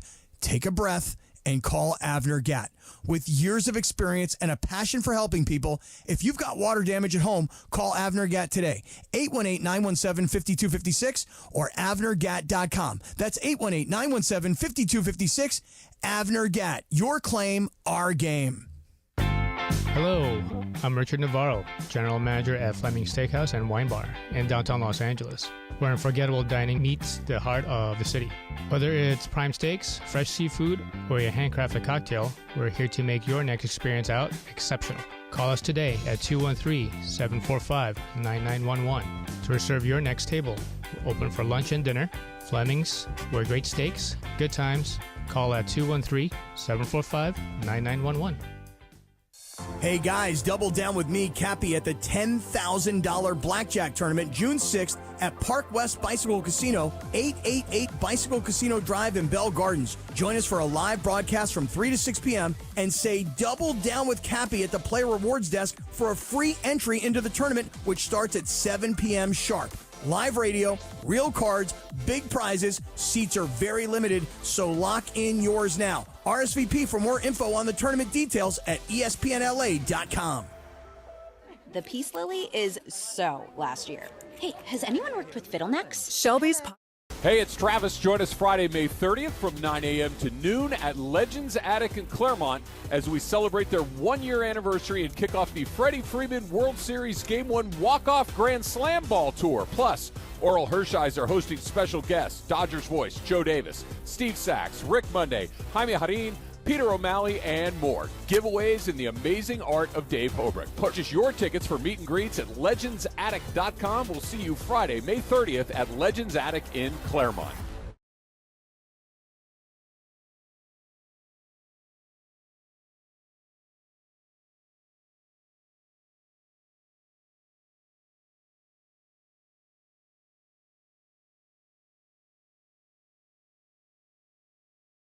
Services are provided for a fee by Empower Advisor Group, LLC, EAG, a registered investment advisor with the Securities and Exchange Commission. OMG, those shrimps are really jumbo. This is the Travis and DeMarco Show. Now weekdays 9 a.m. to noon on LA's mega sports station. 710 ESPN.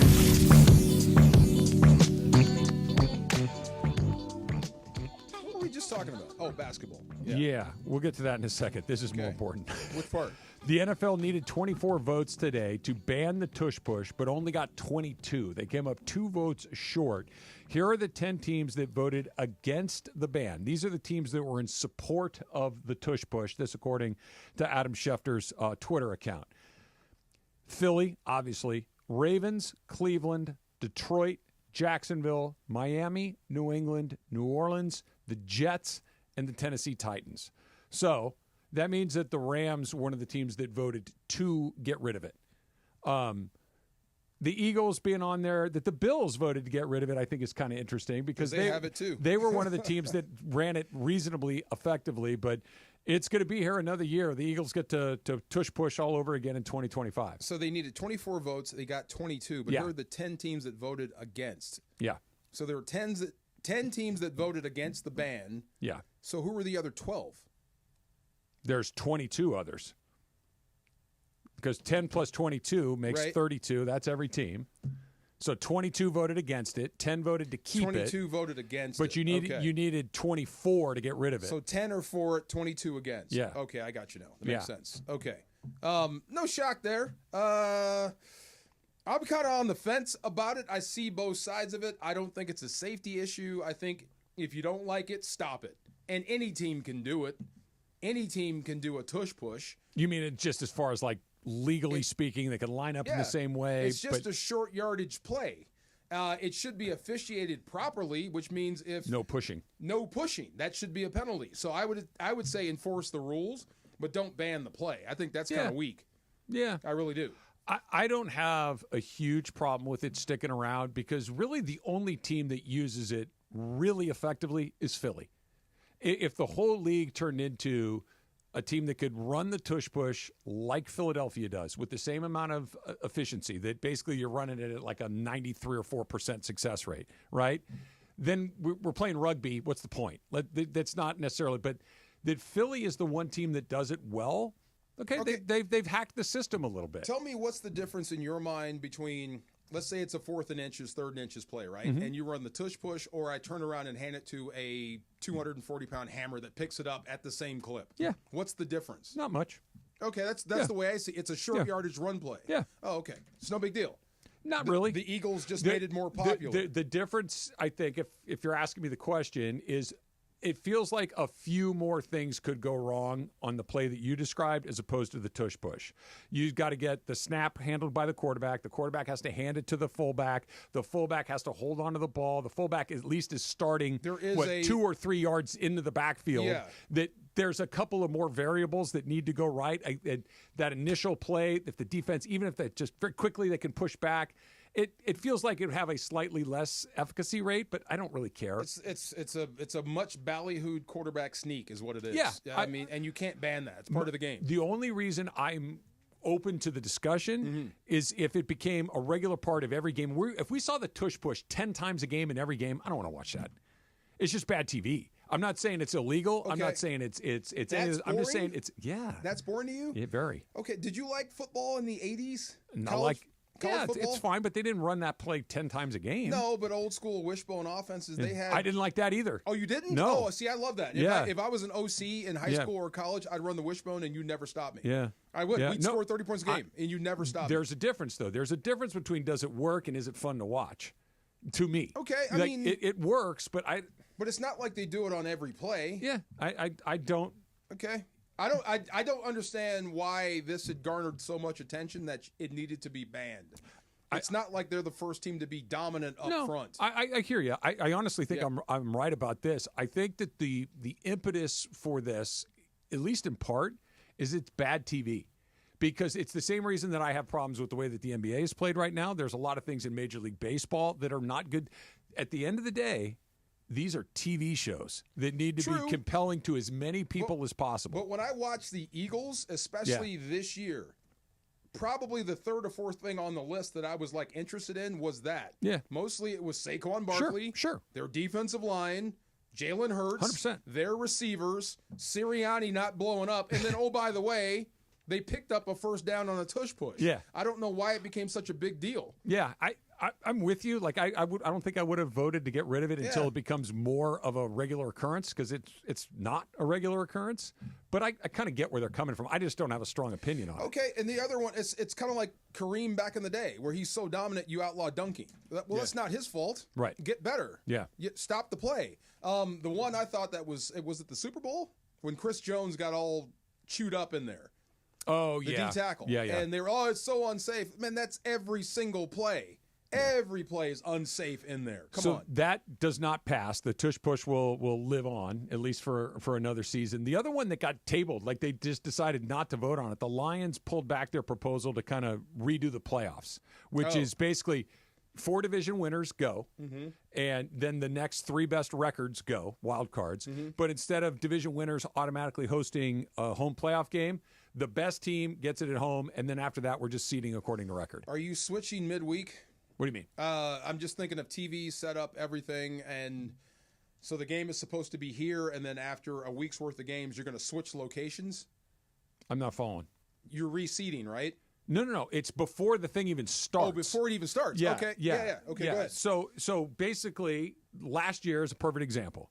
The Minnesota Vikings, even though they lost to the Vikings or the Lions on that last day, remember it was for the NFC North title and the number 1 seed in the entire draw. Yes. They lost the game. They still had the 2nd best record in the NFC. Okay? But they got pushed all the way down to the 5 seed because they didn't win their division. The Rams had the lowest amount of wins of the 7 playoff teams, but because they did win the division, they were the 4. The Rams got to host that playoff game. In the new scenario, the Rams would have had to go on the road.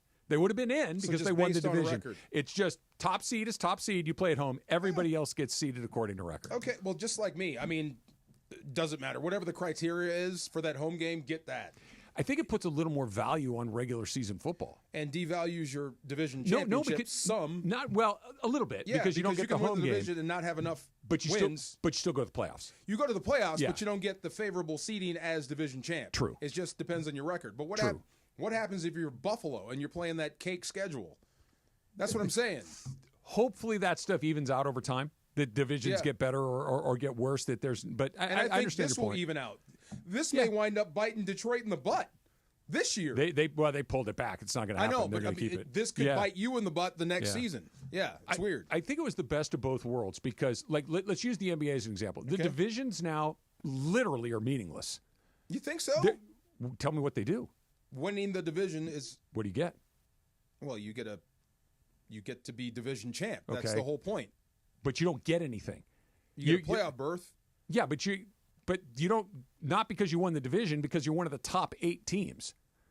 Okay. You know what I mean? The top 8 teams in the NBA, winning the division does not automatically guarantee you a spot in the playoffs in the NBA. You have to be one of the top. I thought you meant NFL. You're talking NBA. NBA. Go ahead. Yeah. Sorry. No, in the NBA, it's just the best 8 teams. Number 1, Makes sense. place number 8. Okay, yeah. But there's no value in the division. At all in basketball, it seems like. In the Lions' way, their proposal at least, it was the best of both worlds. The division still matters. If you win the division, you get into the postseason, in the playoffs. But you don't automatically get, like, the NFL is a little division-oriented. I don't hate that. Yeah. I don't hate that at all. But it's rare that you ever see what you had last year. If you're winning the division, chances are you're probably one of the best teams in the conference. And your record probably No, it's the other thing. so. It's you didn't win the division, but you're one of the best teams in the conference. Right, but usually it's the other. If you win the division, you're the best. You're one of the best in the conference. And so you still every would now be. and then, Like, right? Yeah, I'm trying I to don't think. mind that. I don't hate that at all. Yeah, That I think it's sounds the good. best of both worlds. Yeah. Double down with Cappy at the $10,000 Blackjack tournament coming up June 6th at Park West Bicycle Casino.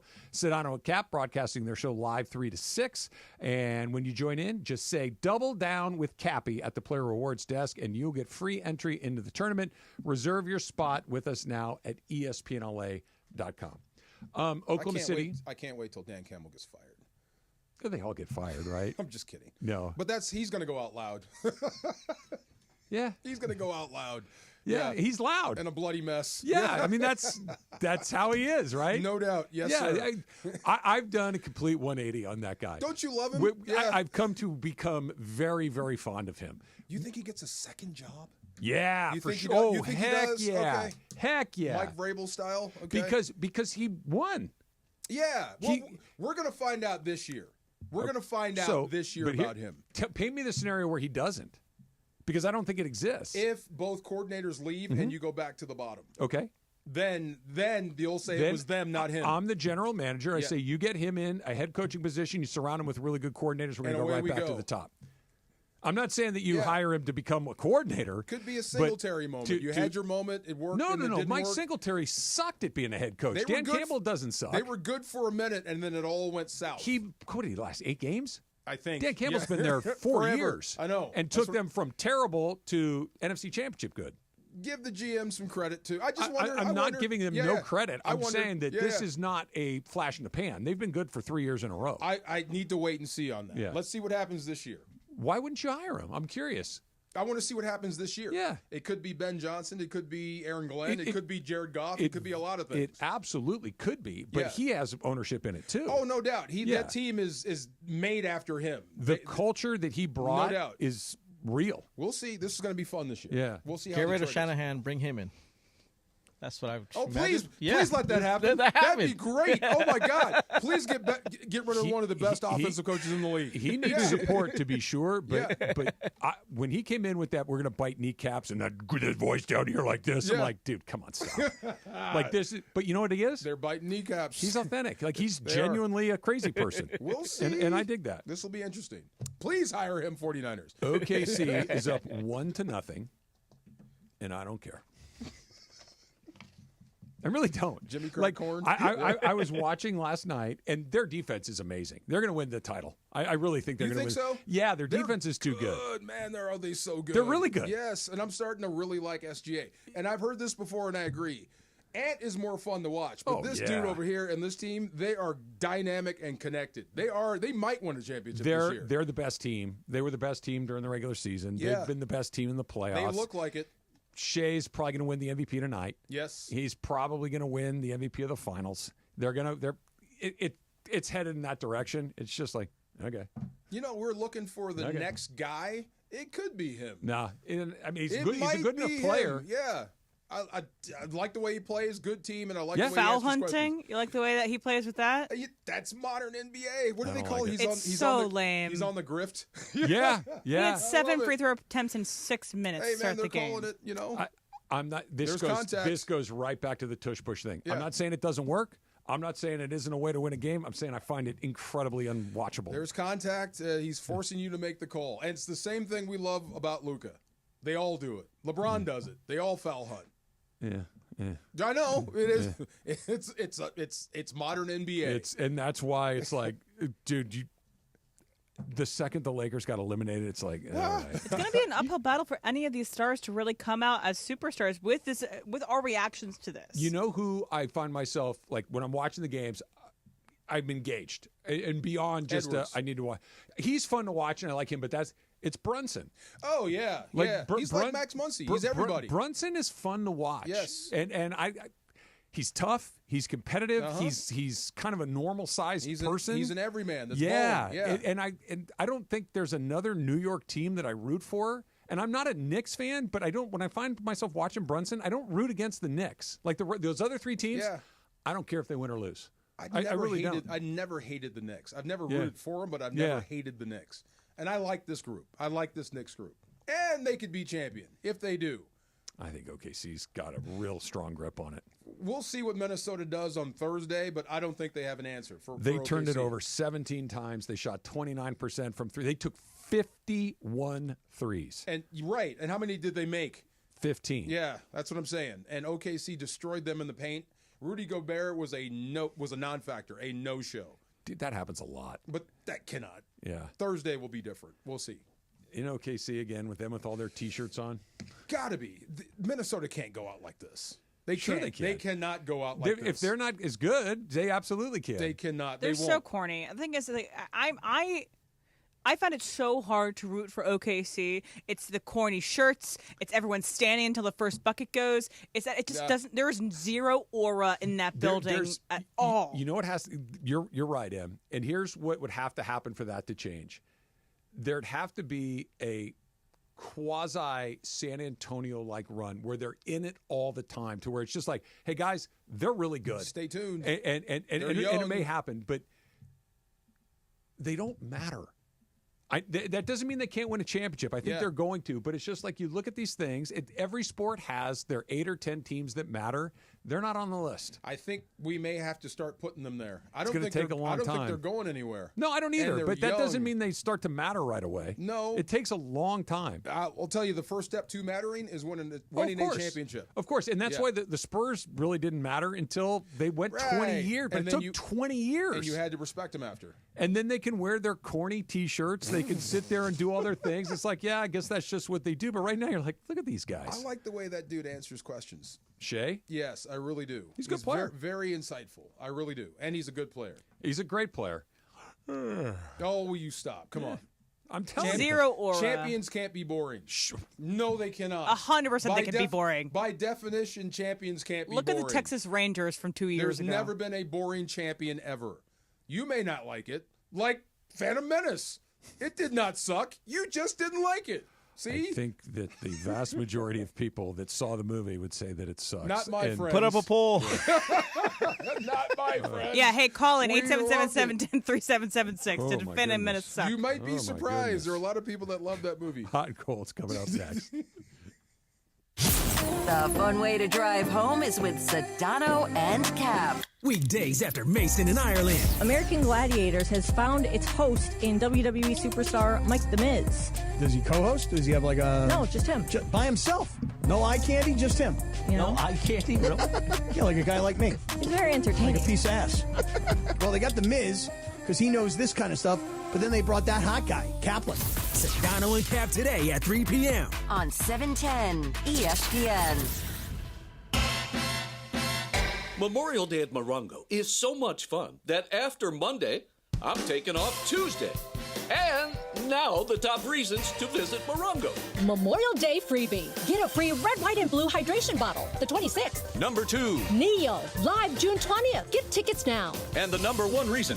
We're giving away a Ford Mustang Mach-E. Earn entries now playing table games. And you could drive off in a Mustang the 31st. Morongo, good times. Next Gen is the official heating, plumbing, and electrical company of SoCal sports fans and is the absolute best in the biz with thousands of 5-star reviews to prove it. Get ready to beat the summer heat with Next Gen. For a limited time, enjoy a free whole home air cleaner with any new AC installation. Call 833-3NEXTGEN. That's 833-3NEXGEN to book your appointment. CSLB number 1011173. Next Gen, here for you now and for years to come. NEXGEN. Call 833-3NEXTGEN. This is an ad by BetterHelp. BetterHelp recently surveyed over 16,000 people and found that while 75% of people believe it's wise to seek support, only 27% of Americans are in therapy, and people stay silent to avoid being judged. At BetterHelp, they have over 10 years of experience matching you with the right therapist. We're all better with help. Visit BetterHelp.com/timeout today for 10% off your first month. That's BetterHelp.com/timeout. Another chat. Hey, it's Travis. Join us Friday, May 30th from 9 a.m. to noon at Legends Attic in Claremont as we celebrate their 1-year anniversary and kick off the Freddie Freeman World Series Game 1 Walk-Off Grand Slam Ball Tour. Plus, Oral Hershiser hosting special guests, Dodgers voice Joe Davis, Steve Sachs, Rick Monday, Jaime Harin, Peter O'Malley, and more. Giveaways in the amazing art of Dave Hobrick. Purchase your tickets for meet and greets at legendsattic.com. We'll see you Friday, May 30th at Legends Attic in Claremont.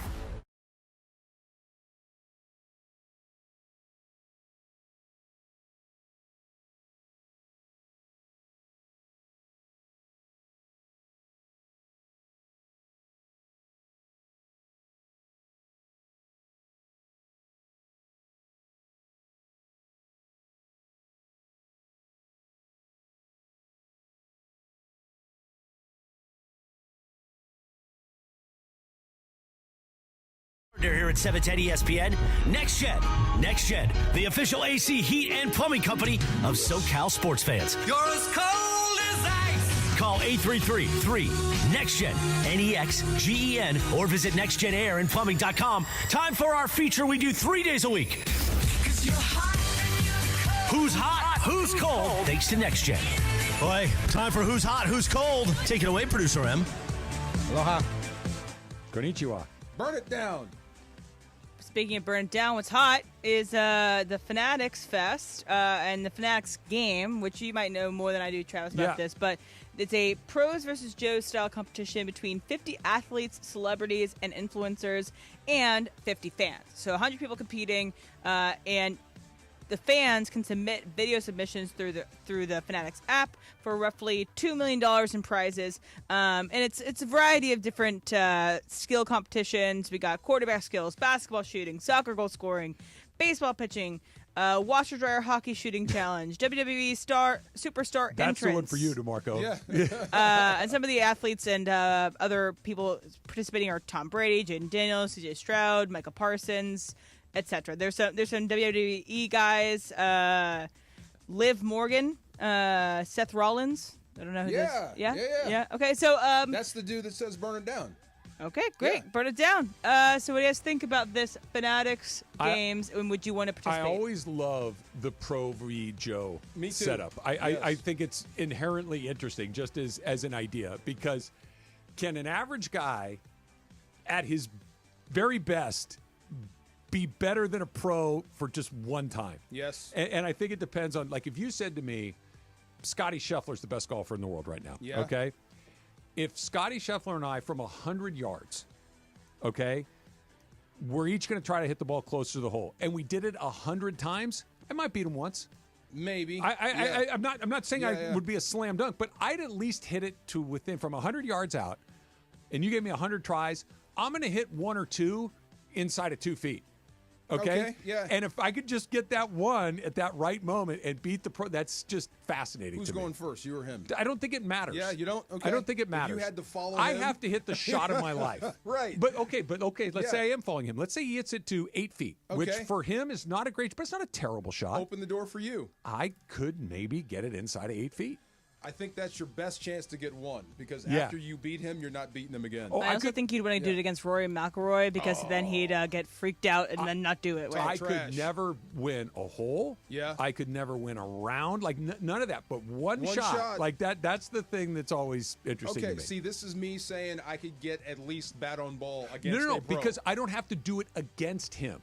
You know what I Oh, mean? Like, okay, he's yeah, not yeah. throwing. Like, if you said to me, I get 100 pitches, swings against Yamamoto, I'll never make contact. Never Okay, once. Once? Never once. 100 pitches. Not You a couldn't even get not bat one on ball. single time. I bet No. I could. I bet I could. This is what these shows are for. I bet I could. know you couldn't. I could guess right once. Once out of 100, I can guess right. He's going to throw it right here. I may throw my bat at it. Nothing? Something? No? Come on. No. I love these. Me too. I will watch. And if there's a little money involved, and by the way, they got big-time guys. You got Brady and all that. That's cool. I love Yeah, it. probably all like Fanatics guys. The guys that go to that Fanatics party or whatever, the all-white party that they go to in If you had to have an Hamptons. athletic competition against a pro from a different sport that you think you could have a chance, what would you pick? I think I would box. Oh. I think You I could would box Rory McIlroy. I think I would box someone. Really? Like a pro? Yeah. Yeah, for one round? Yeah. Depending on who it is, I think I could last at least 3 minutes. Really? Yeah. Okay. Yeah, depending on who it is. Yeah. Yeah, I think I could last Like 3 an minutes. older fighter, like somebody similar age, or somebody that's 25 years old right now? Regardless of weight, if he's young and fast, I got no shot. If Yeah. he's kind of my age, Yeah. I could hold you, I could grab you, I could run. You know what I mean? Boxing's Right. a choice, man. Right, yeah. You could also leave on a stretcher. Right. I Yeah. mean, but I could sit there in the Yeah. corner and take one for Yeah. like, a minute and a half. But just maybe to get out that of the one round. is the one that takes you on the stretcher. Yeah. Right. I'll do like a spelling bee competition against the kids at the Scripps National Spelling Bee or whatever. Ooh, are you a good speller I mean, but like of both that? things, I'm not going to get hit in the head or punched. But they're going to go one of those words Yeah, that's I'm got not like gonna- 5 U's in a row. The thing is, I'm not going to win any of these. So Give me a goalkeeper, 5 penalty kicks. I'll get one in there. Yeah. Yeah. Against Okay, the yeah. goalie? One goalkeeper, like a really good goalkeeper. I give you 5 kicks. I'll The get top one in there. goallie in the world, you're Yeah. going to score. The I thing think I'll is, get one that's in there. actually So wait, you probably believe that, accurate. but I can't Once- get the bat on the ball. The bat's this big.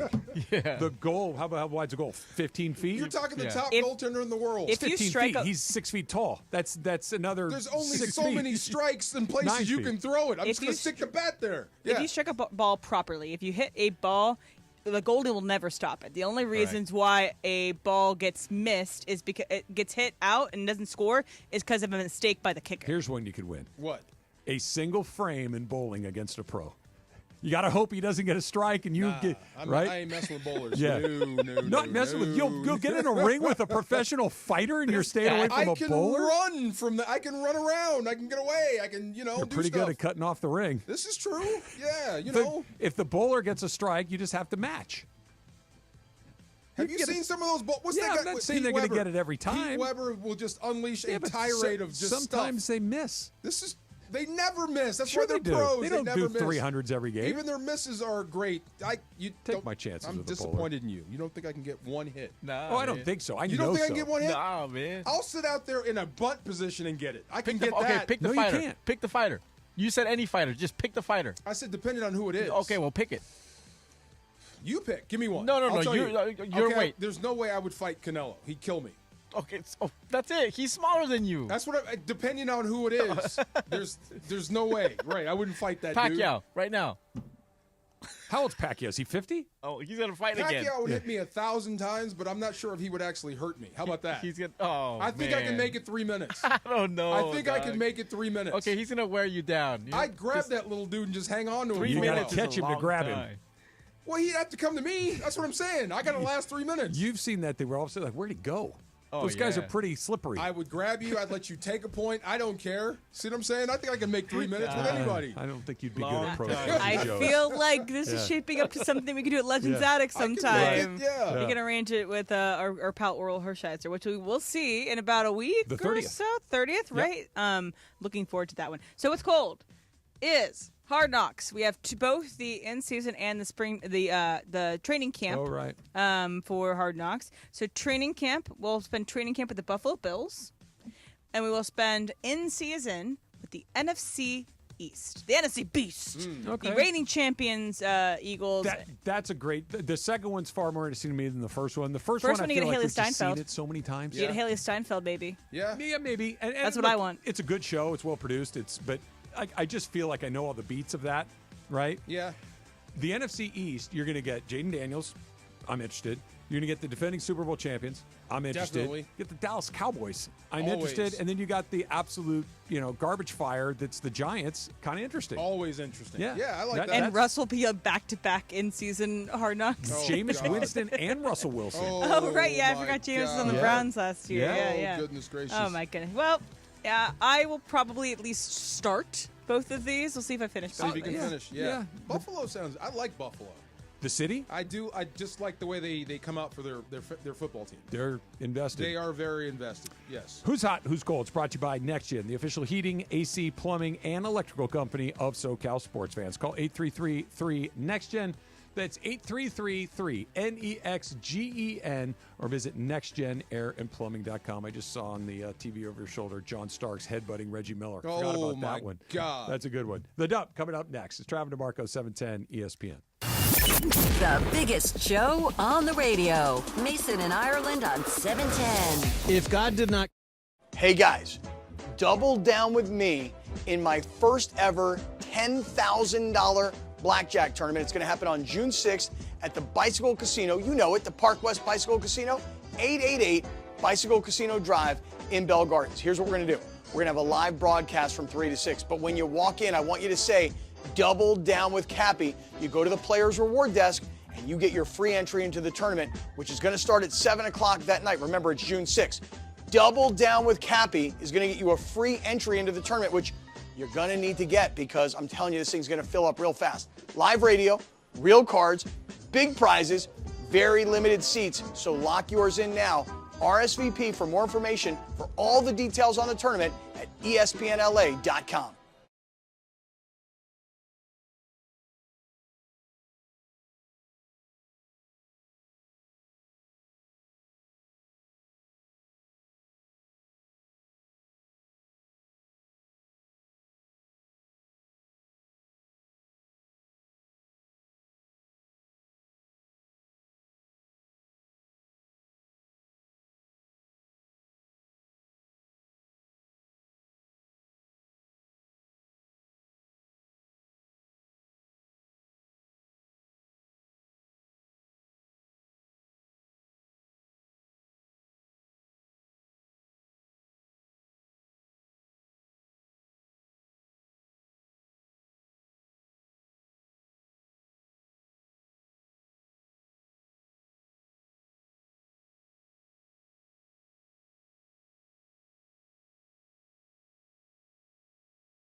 For everything we haven't gotten to today, yes, it's time for the dump.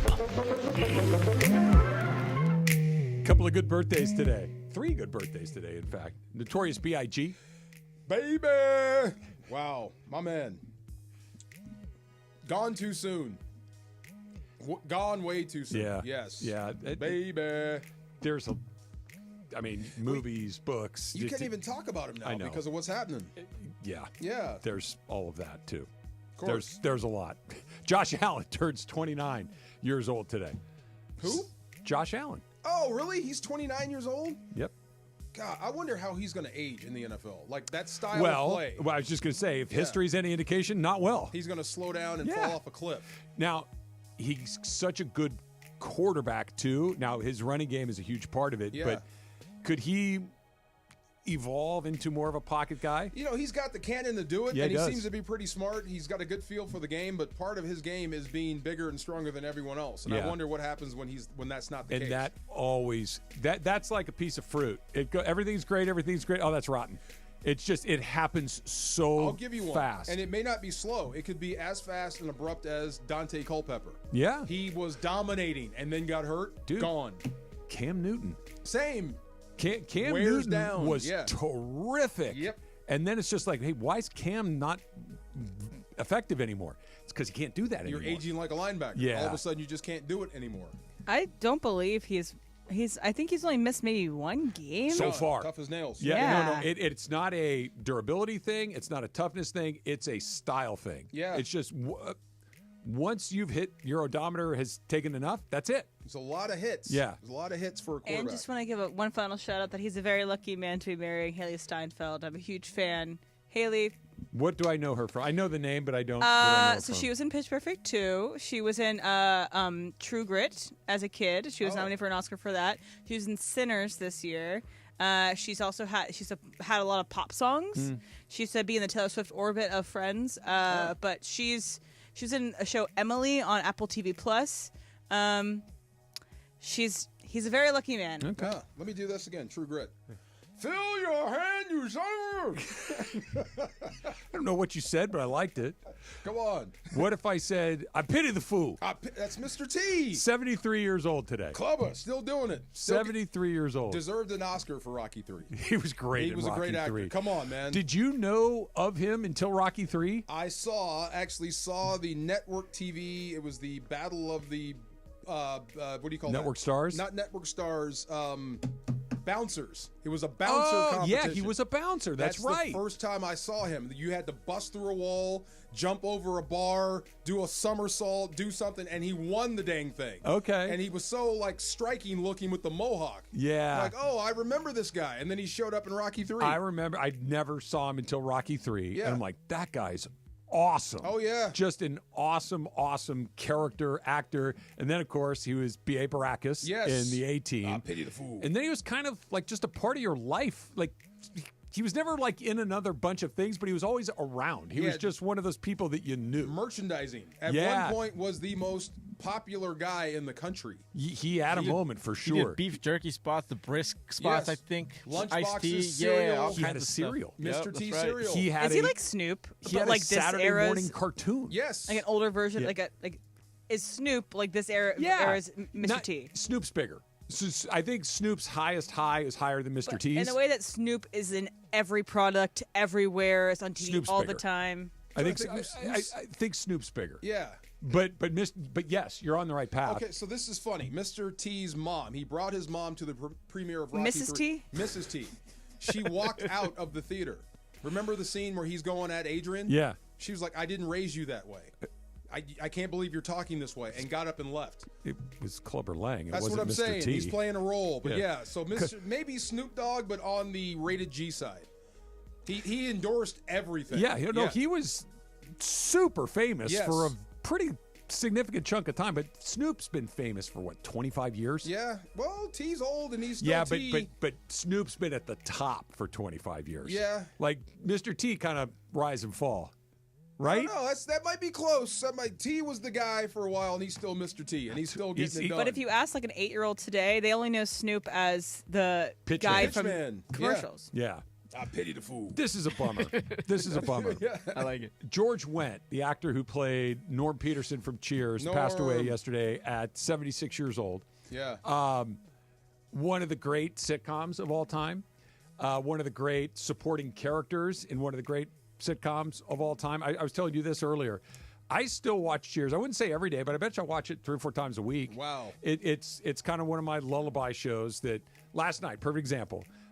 Dodger game ends. Max Muncy hits his fly ball, walks it off, enjoys every moment of it. Pimps then I flip over to my DVR where I got a bunch of Cheers is saved and hit it. And before the theme music starts to play, I fall asleep. That's awesome. It's just a little lullaby for me. Yeah, on a DVR. Yeah. I loved that show, and his character is just so iconic. Okay, so Ted Danson, already famous. Oh, yeah. Made more famous from the show. And then continued to be famous. Woody spun off. Oh, yeah. Movies. Kirstie Alley. A little bit. Shelley Long had a run. Yeah. Rhea Perlman. What did she do after Cheers? I'm sure she was To in Grandmother's some stuff. House We Go, which is a movie that I loved a lot. Okay, not quite the 80 million people that watched the Cheers finale. Frasier. Oh, for sure. That's probably the biggest, other than dancing. What's his name? Kelsey Grammer. Spun off. I mean, that's a lot of people on one show. Yeah. John Ratzenberger is in all the Pixar movies. He is. And then Jack and Diane is just one of those things that everyone knows what you mean when you're saying Sam like and a Jack. Diane. Sam and Diane. You know what you mean by that. I didn't know Norm was in every single episode. Yeah. Every single Cheers episode. Yeah. I did not know that. Yeah. Yes. A lot of the others. Ratzenberger's ham, right? Ratzenberger's ham. I mean, Woody Harrelson at the end, right? What do you mean? Wasn't he in Cheers? Oh, yeah. Yeah, but he didn't have a spinoff. No, he just took off as a movie made star. movies. Well, yeah. He's Woody Did he Harrelson. go from there to Natural Born Killers? Yeah, I think. Yeah, that was a whoa. Yeah, that was a Braveheart or Angel Heart moment. Yeah, Leave the Cosby Show do that. He went for there. Yeah, same thing. Yeah, crazy. No, that's I love that show, and everybody's got that show from when they were a kid, a teenager, that kind of sticks with you. And Cheers and Seinfeld to me are the two that I could watch them all day, every day. I know every line, I know every joke, and I still giggle at them every time. In a heartbeat. Yeah. See, Star Wars, same. I can put that on and go to bed, and I know what's happening. Yeah. Yes. R.I.P. to George Wendt. Ralph Sampson today in 1986. There he is. How you doing, everybody? Norm. You know, I'm glad you walked in. Weren't they trying to discourage Sampson from playing the way they're playing now? Ralph Sampson, a 7'6" guy. I remember the Sports Illustrated picture. It was Kareem Abdul-Jabbar going Michael up for says he was 7'4". Which one? Kareem? Ralph. Okay, so there was a picture of Kareem going up for a rebound, and it said the only time 7'2" is not tall enough, and the guy that was over top of him was Ralph Sampson.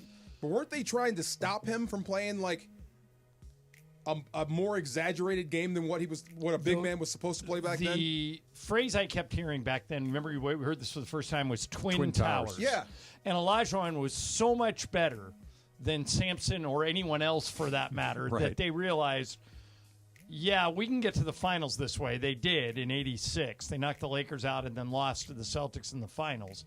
But after that, Ralph never could raise his game to Akeem's level, and they traded him to the Warriors. And he had injury trouble, too, right? Yeah. And he was in Sacramento for a period of time. He was arguably a top 10 all-time college player. Oh, yeah. Right. Played all 4 years at Virginia. I think so.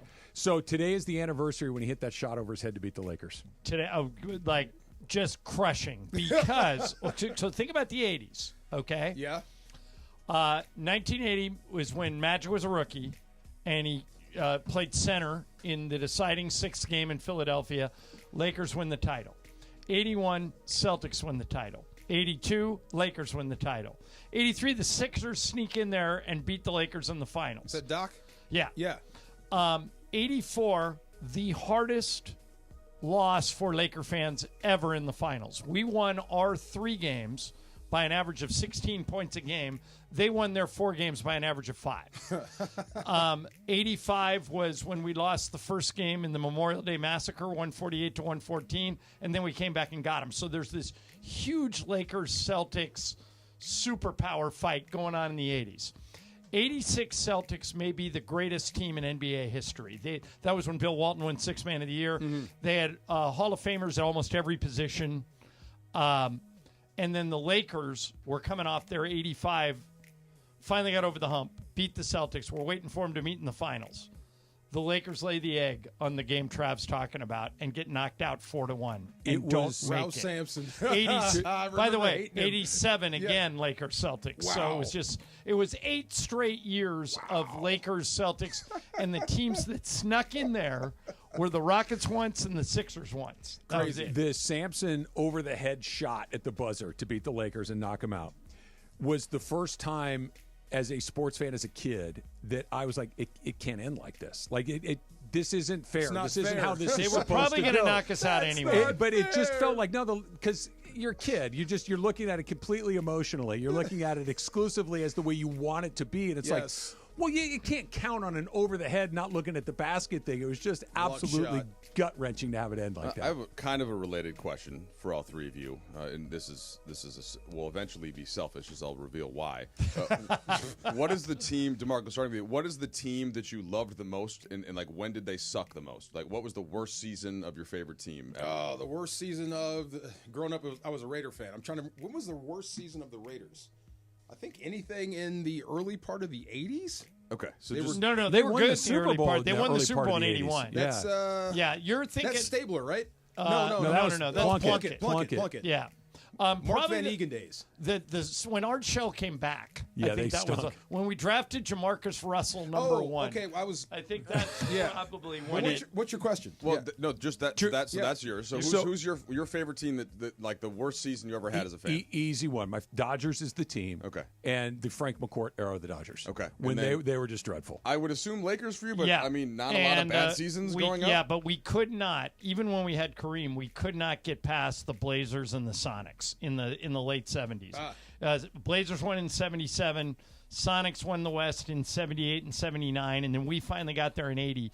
But Bill Walton and Maurice Lucas and Dave Twardzik and Lionel Hollins beat our ass for about 4 years literally. in a row. Well, the reason I bring this up, in 30 seconds, Manchester United is playing in the Europa League final.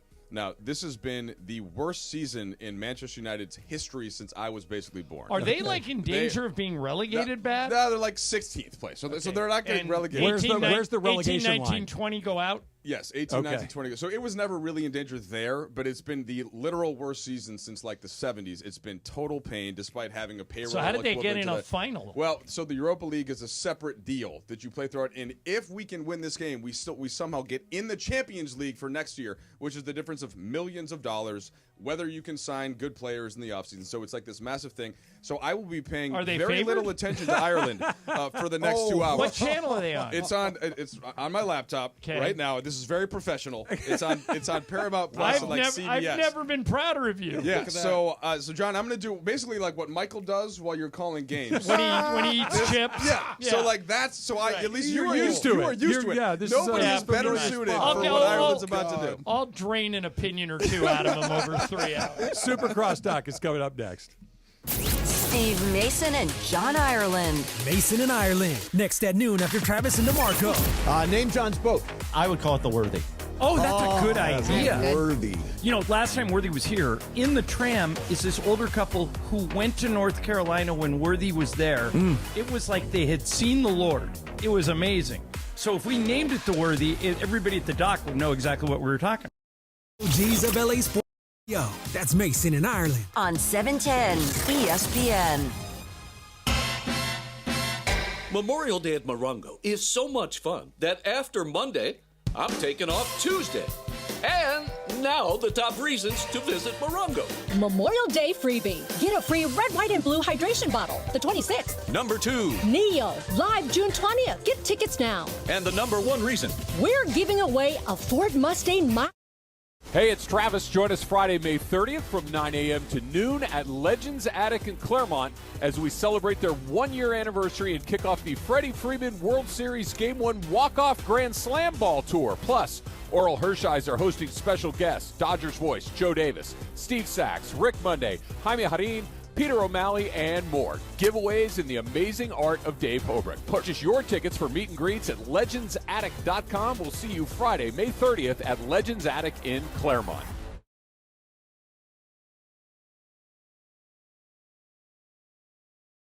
Progressive knows you've got enough to worry about in life. Hi, it's your life again. Feel like another year is just... Hey guys, double down with me in my first ever $10,000 blackjack tournament. It's going to happen on June 6th at the Bicycle Casino. You know it, the Park West Bicycle Casino, 888 Bicycle Casino Drive in Bell Gardens. Here's what we're going to do. We're going to have a live broadcast from 3 to 6. But when you walk in, I want you to say, double down with Cappy. You go to the Players Reward Desk and you get your free entry into the tournament, which is going to start at 7 o'clock that night. Remember, it's June 6th. Double down with Cappy is going to get you a free entry into the tournament, which you're going to need to get because I'm telling you, this thing's going to fill up real fast. Live radio, real cards, big prizes, very limited seats. So lock yours in now. RSVP for more information for all the details on the tournament at ESPNLA.com.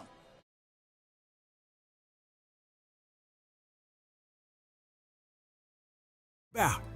Big on protein, rich on flavor. The new $10 Islands Restaurant's protein bowls are here for a limited time. Packed with over 40 grams of protein and stacked with fresh ingredients for the flavors you love. Just in a bowl. Find your protein paradise at islandsrestaurants.com. Hey guys, it's Sedano. Los Angeles International Airport's People Mover trains begin rolling early next year as part of LAX's ongoing investments to transform and improve your travel journey. The People Mover trains will quickly move guests between their terminals and our new consolidated rental car center, metro trains and buses, economy parking, and Kiss and Fly lot. The trains will make it simple and fast to get to your LAX destination in 10 minutes or less, and trains depart every 2 minutes beginning in early 2026. Learn more at lawa.org/ESPN. KSPN AM 710 Los Angeles. KRDC AM 1110 Pasadena, Los Angeles. K256CX 99.1 FM Pasadena, Los Angeles. It's the greatest segment in LA sports radio history. Oh my God. When the shows come together for magic on the radio. It will only grow stronger. It's time for Super Crosstalk.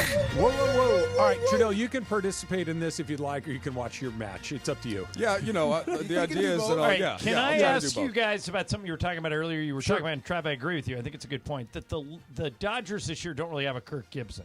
No. Somebody that's not putting up with any BS and is going to tell everyone to F off unless they're going 100 miles an hour all the time. Mm-hmm. But if you said that in front of the Dodgers, they would say it's Kershaw. They say he runs hot. And did you see Walker Buehler run hot yesterday? That's what brought it up. That's what brought it up. Right down the middle.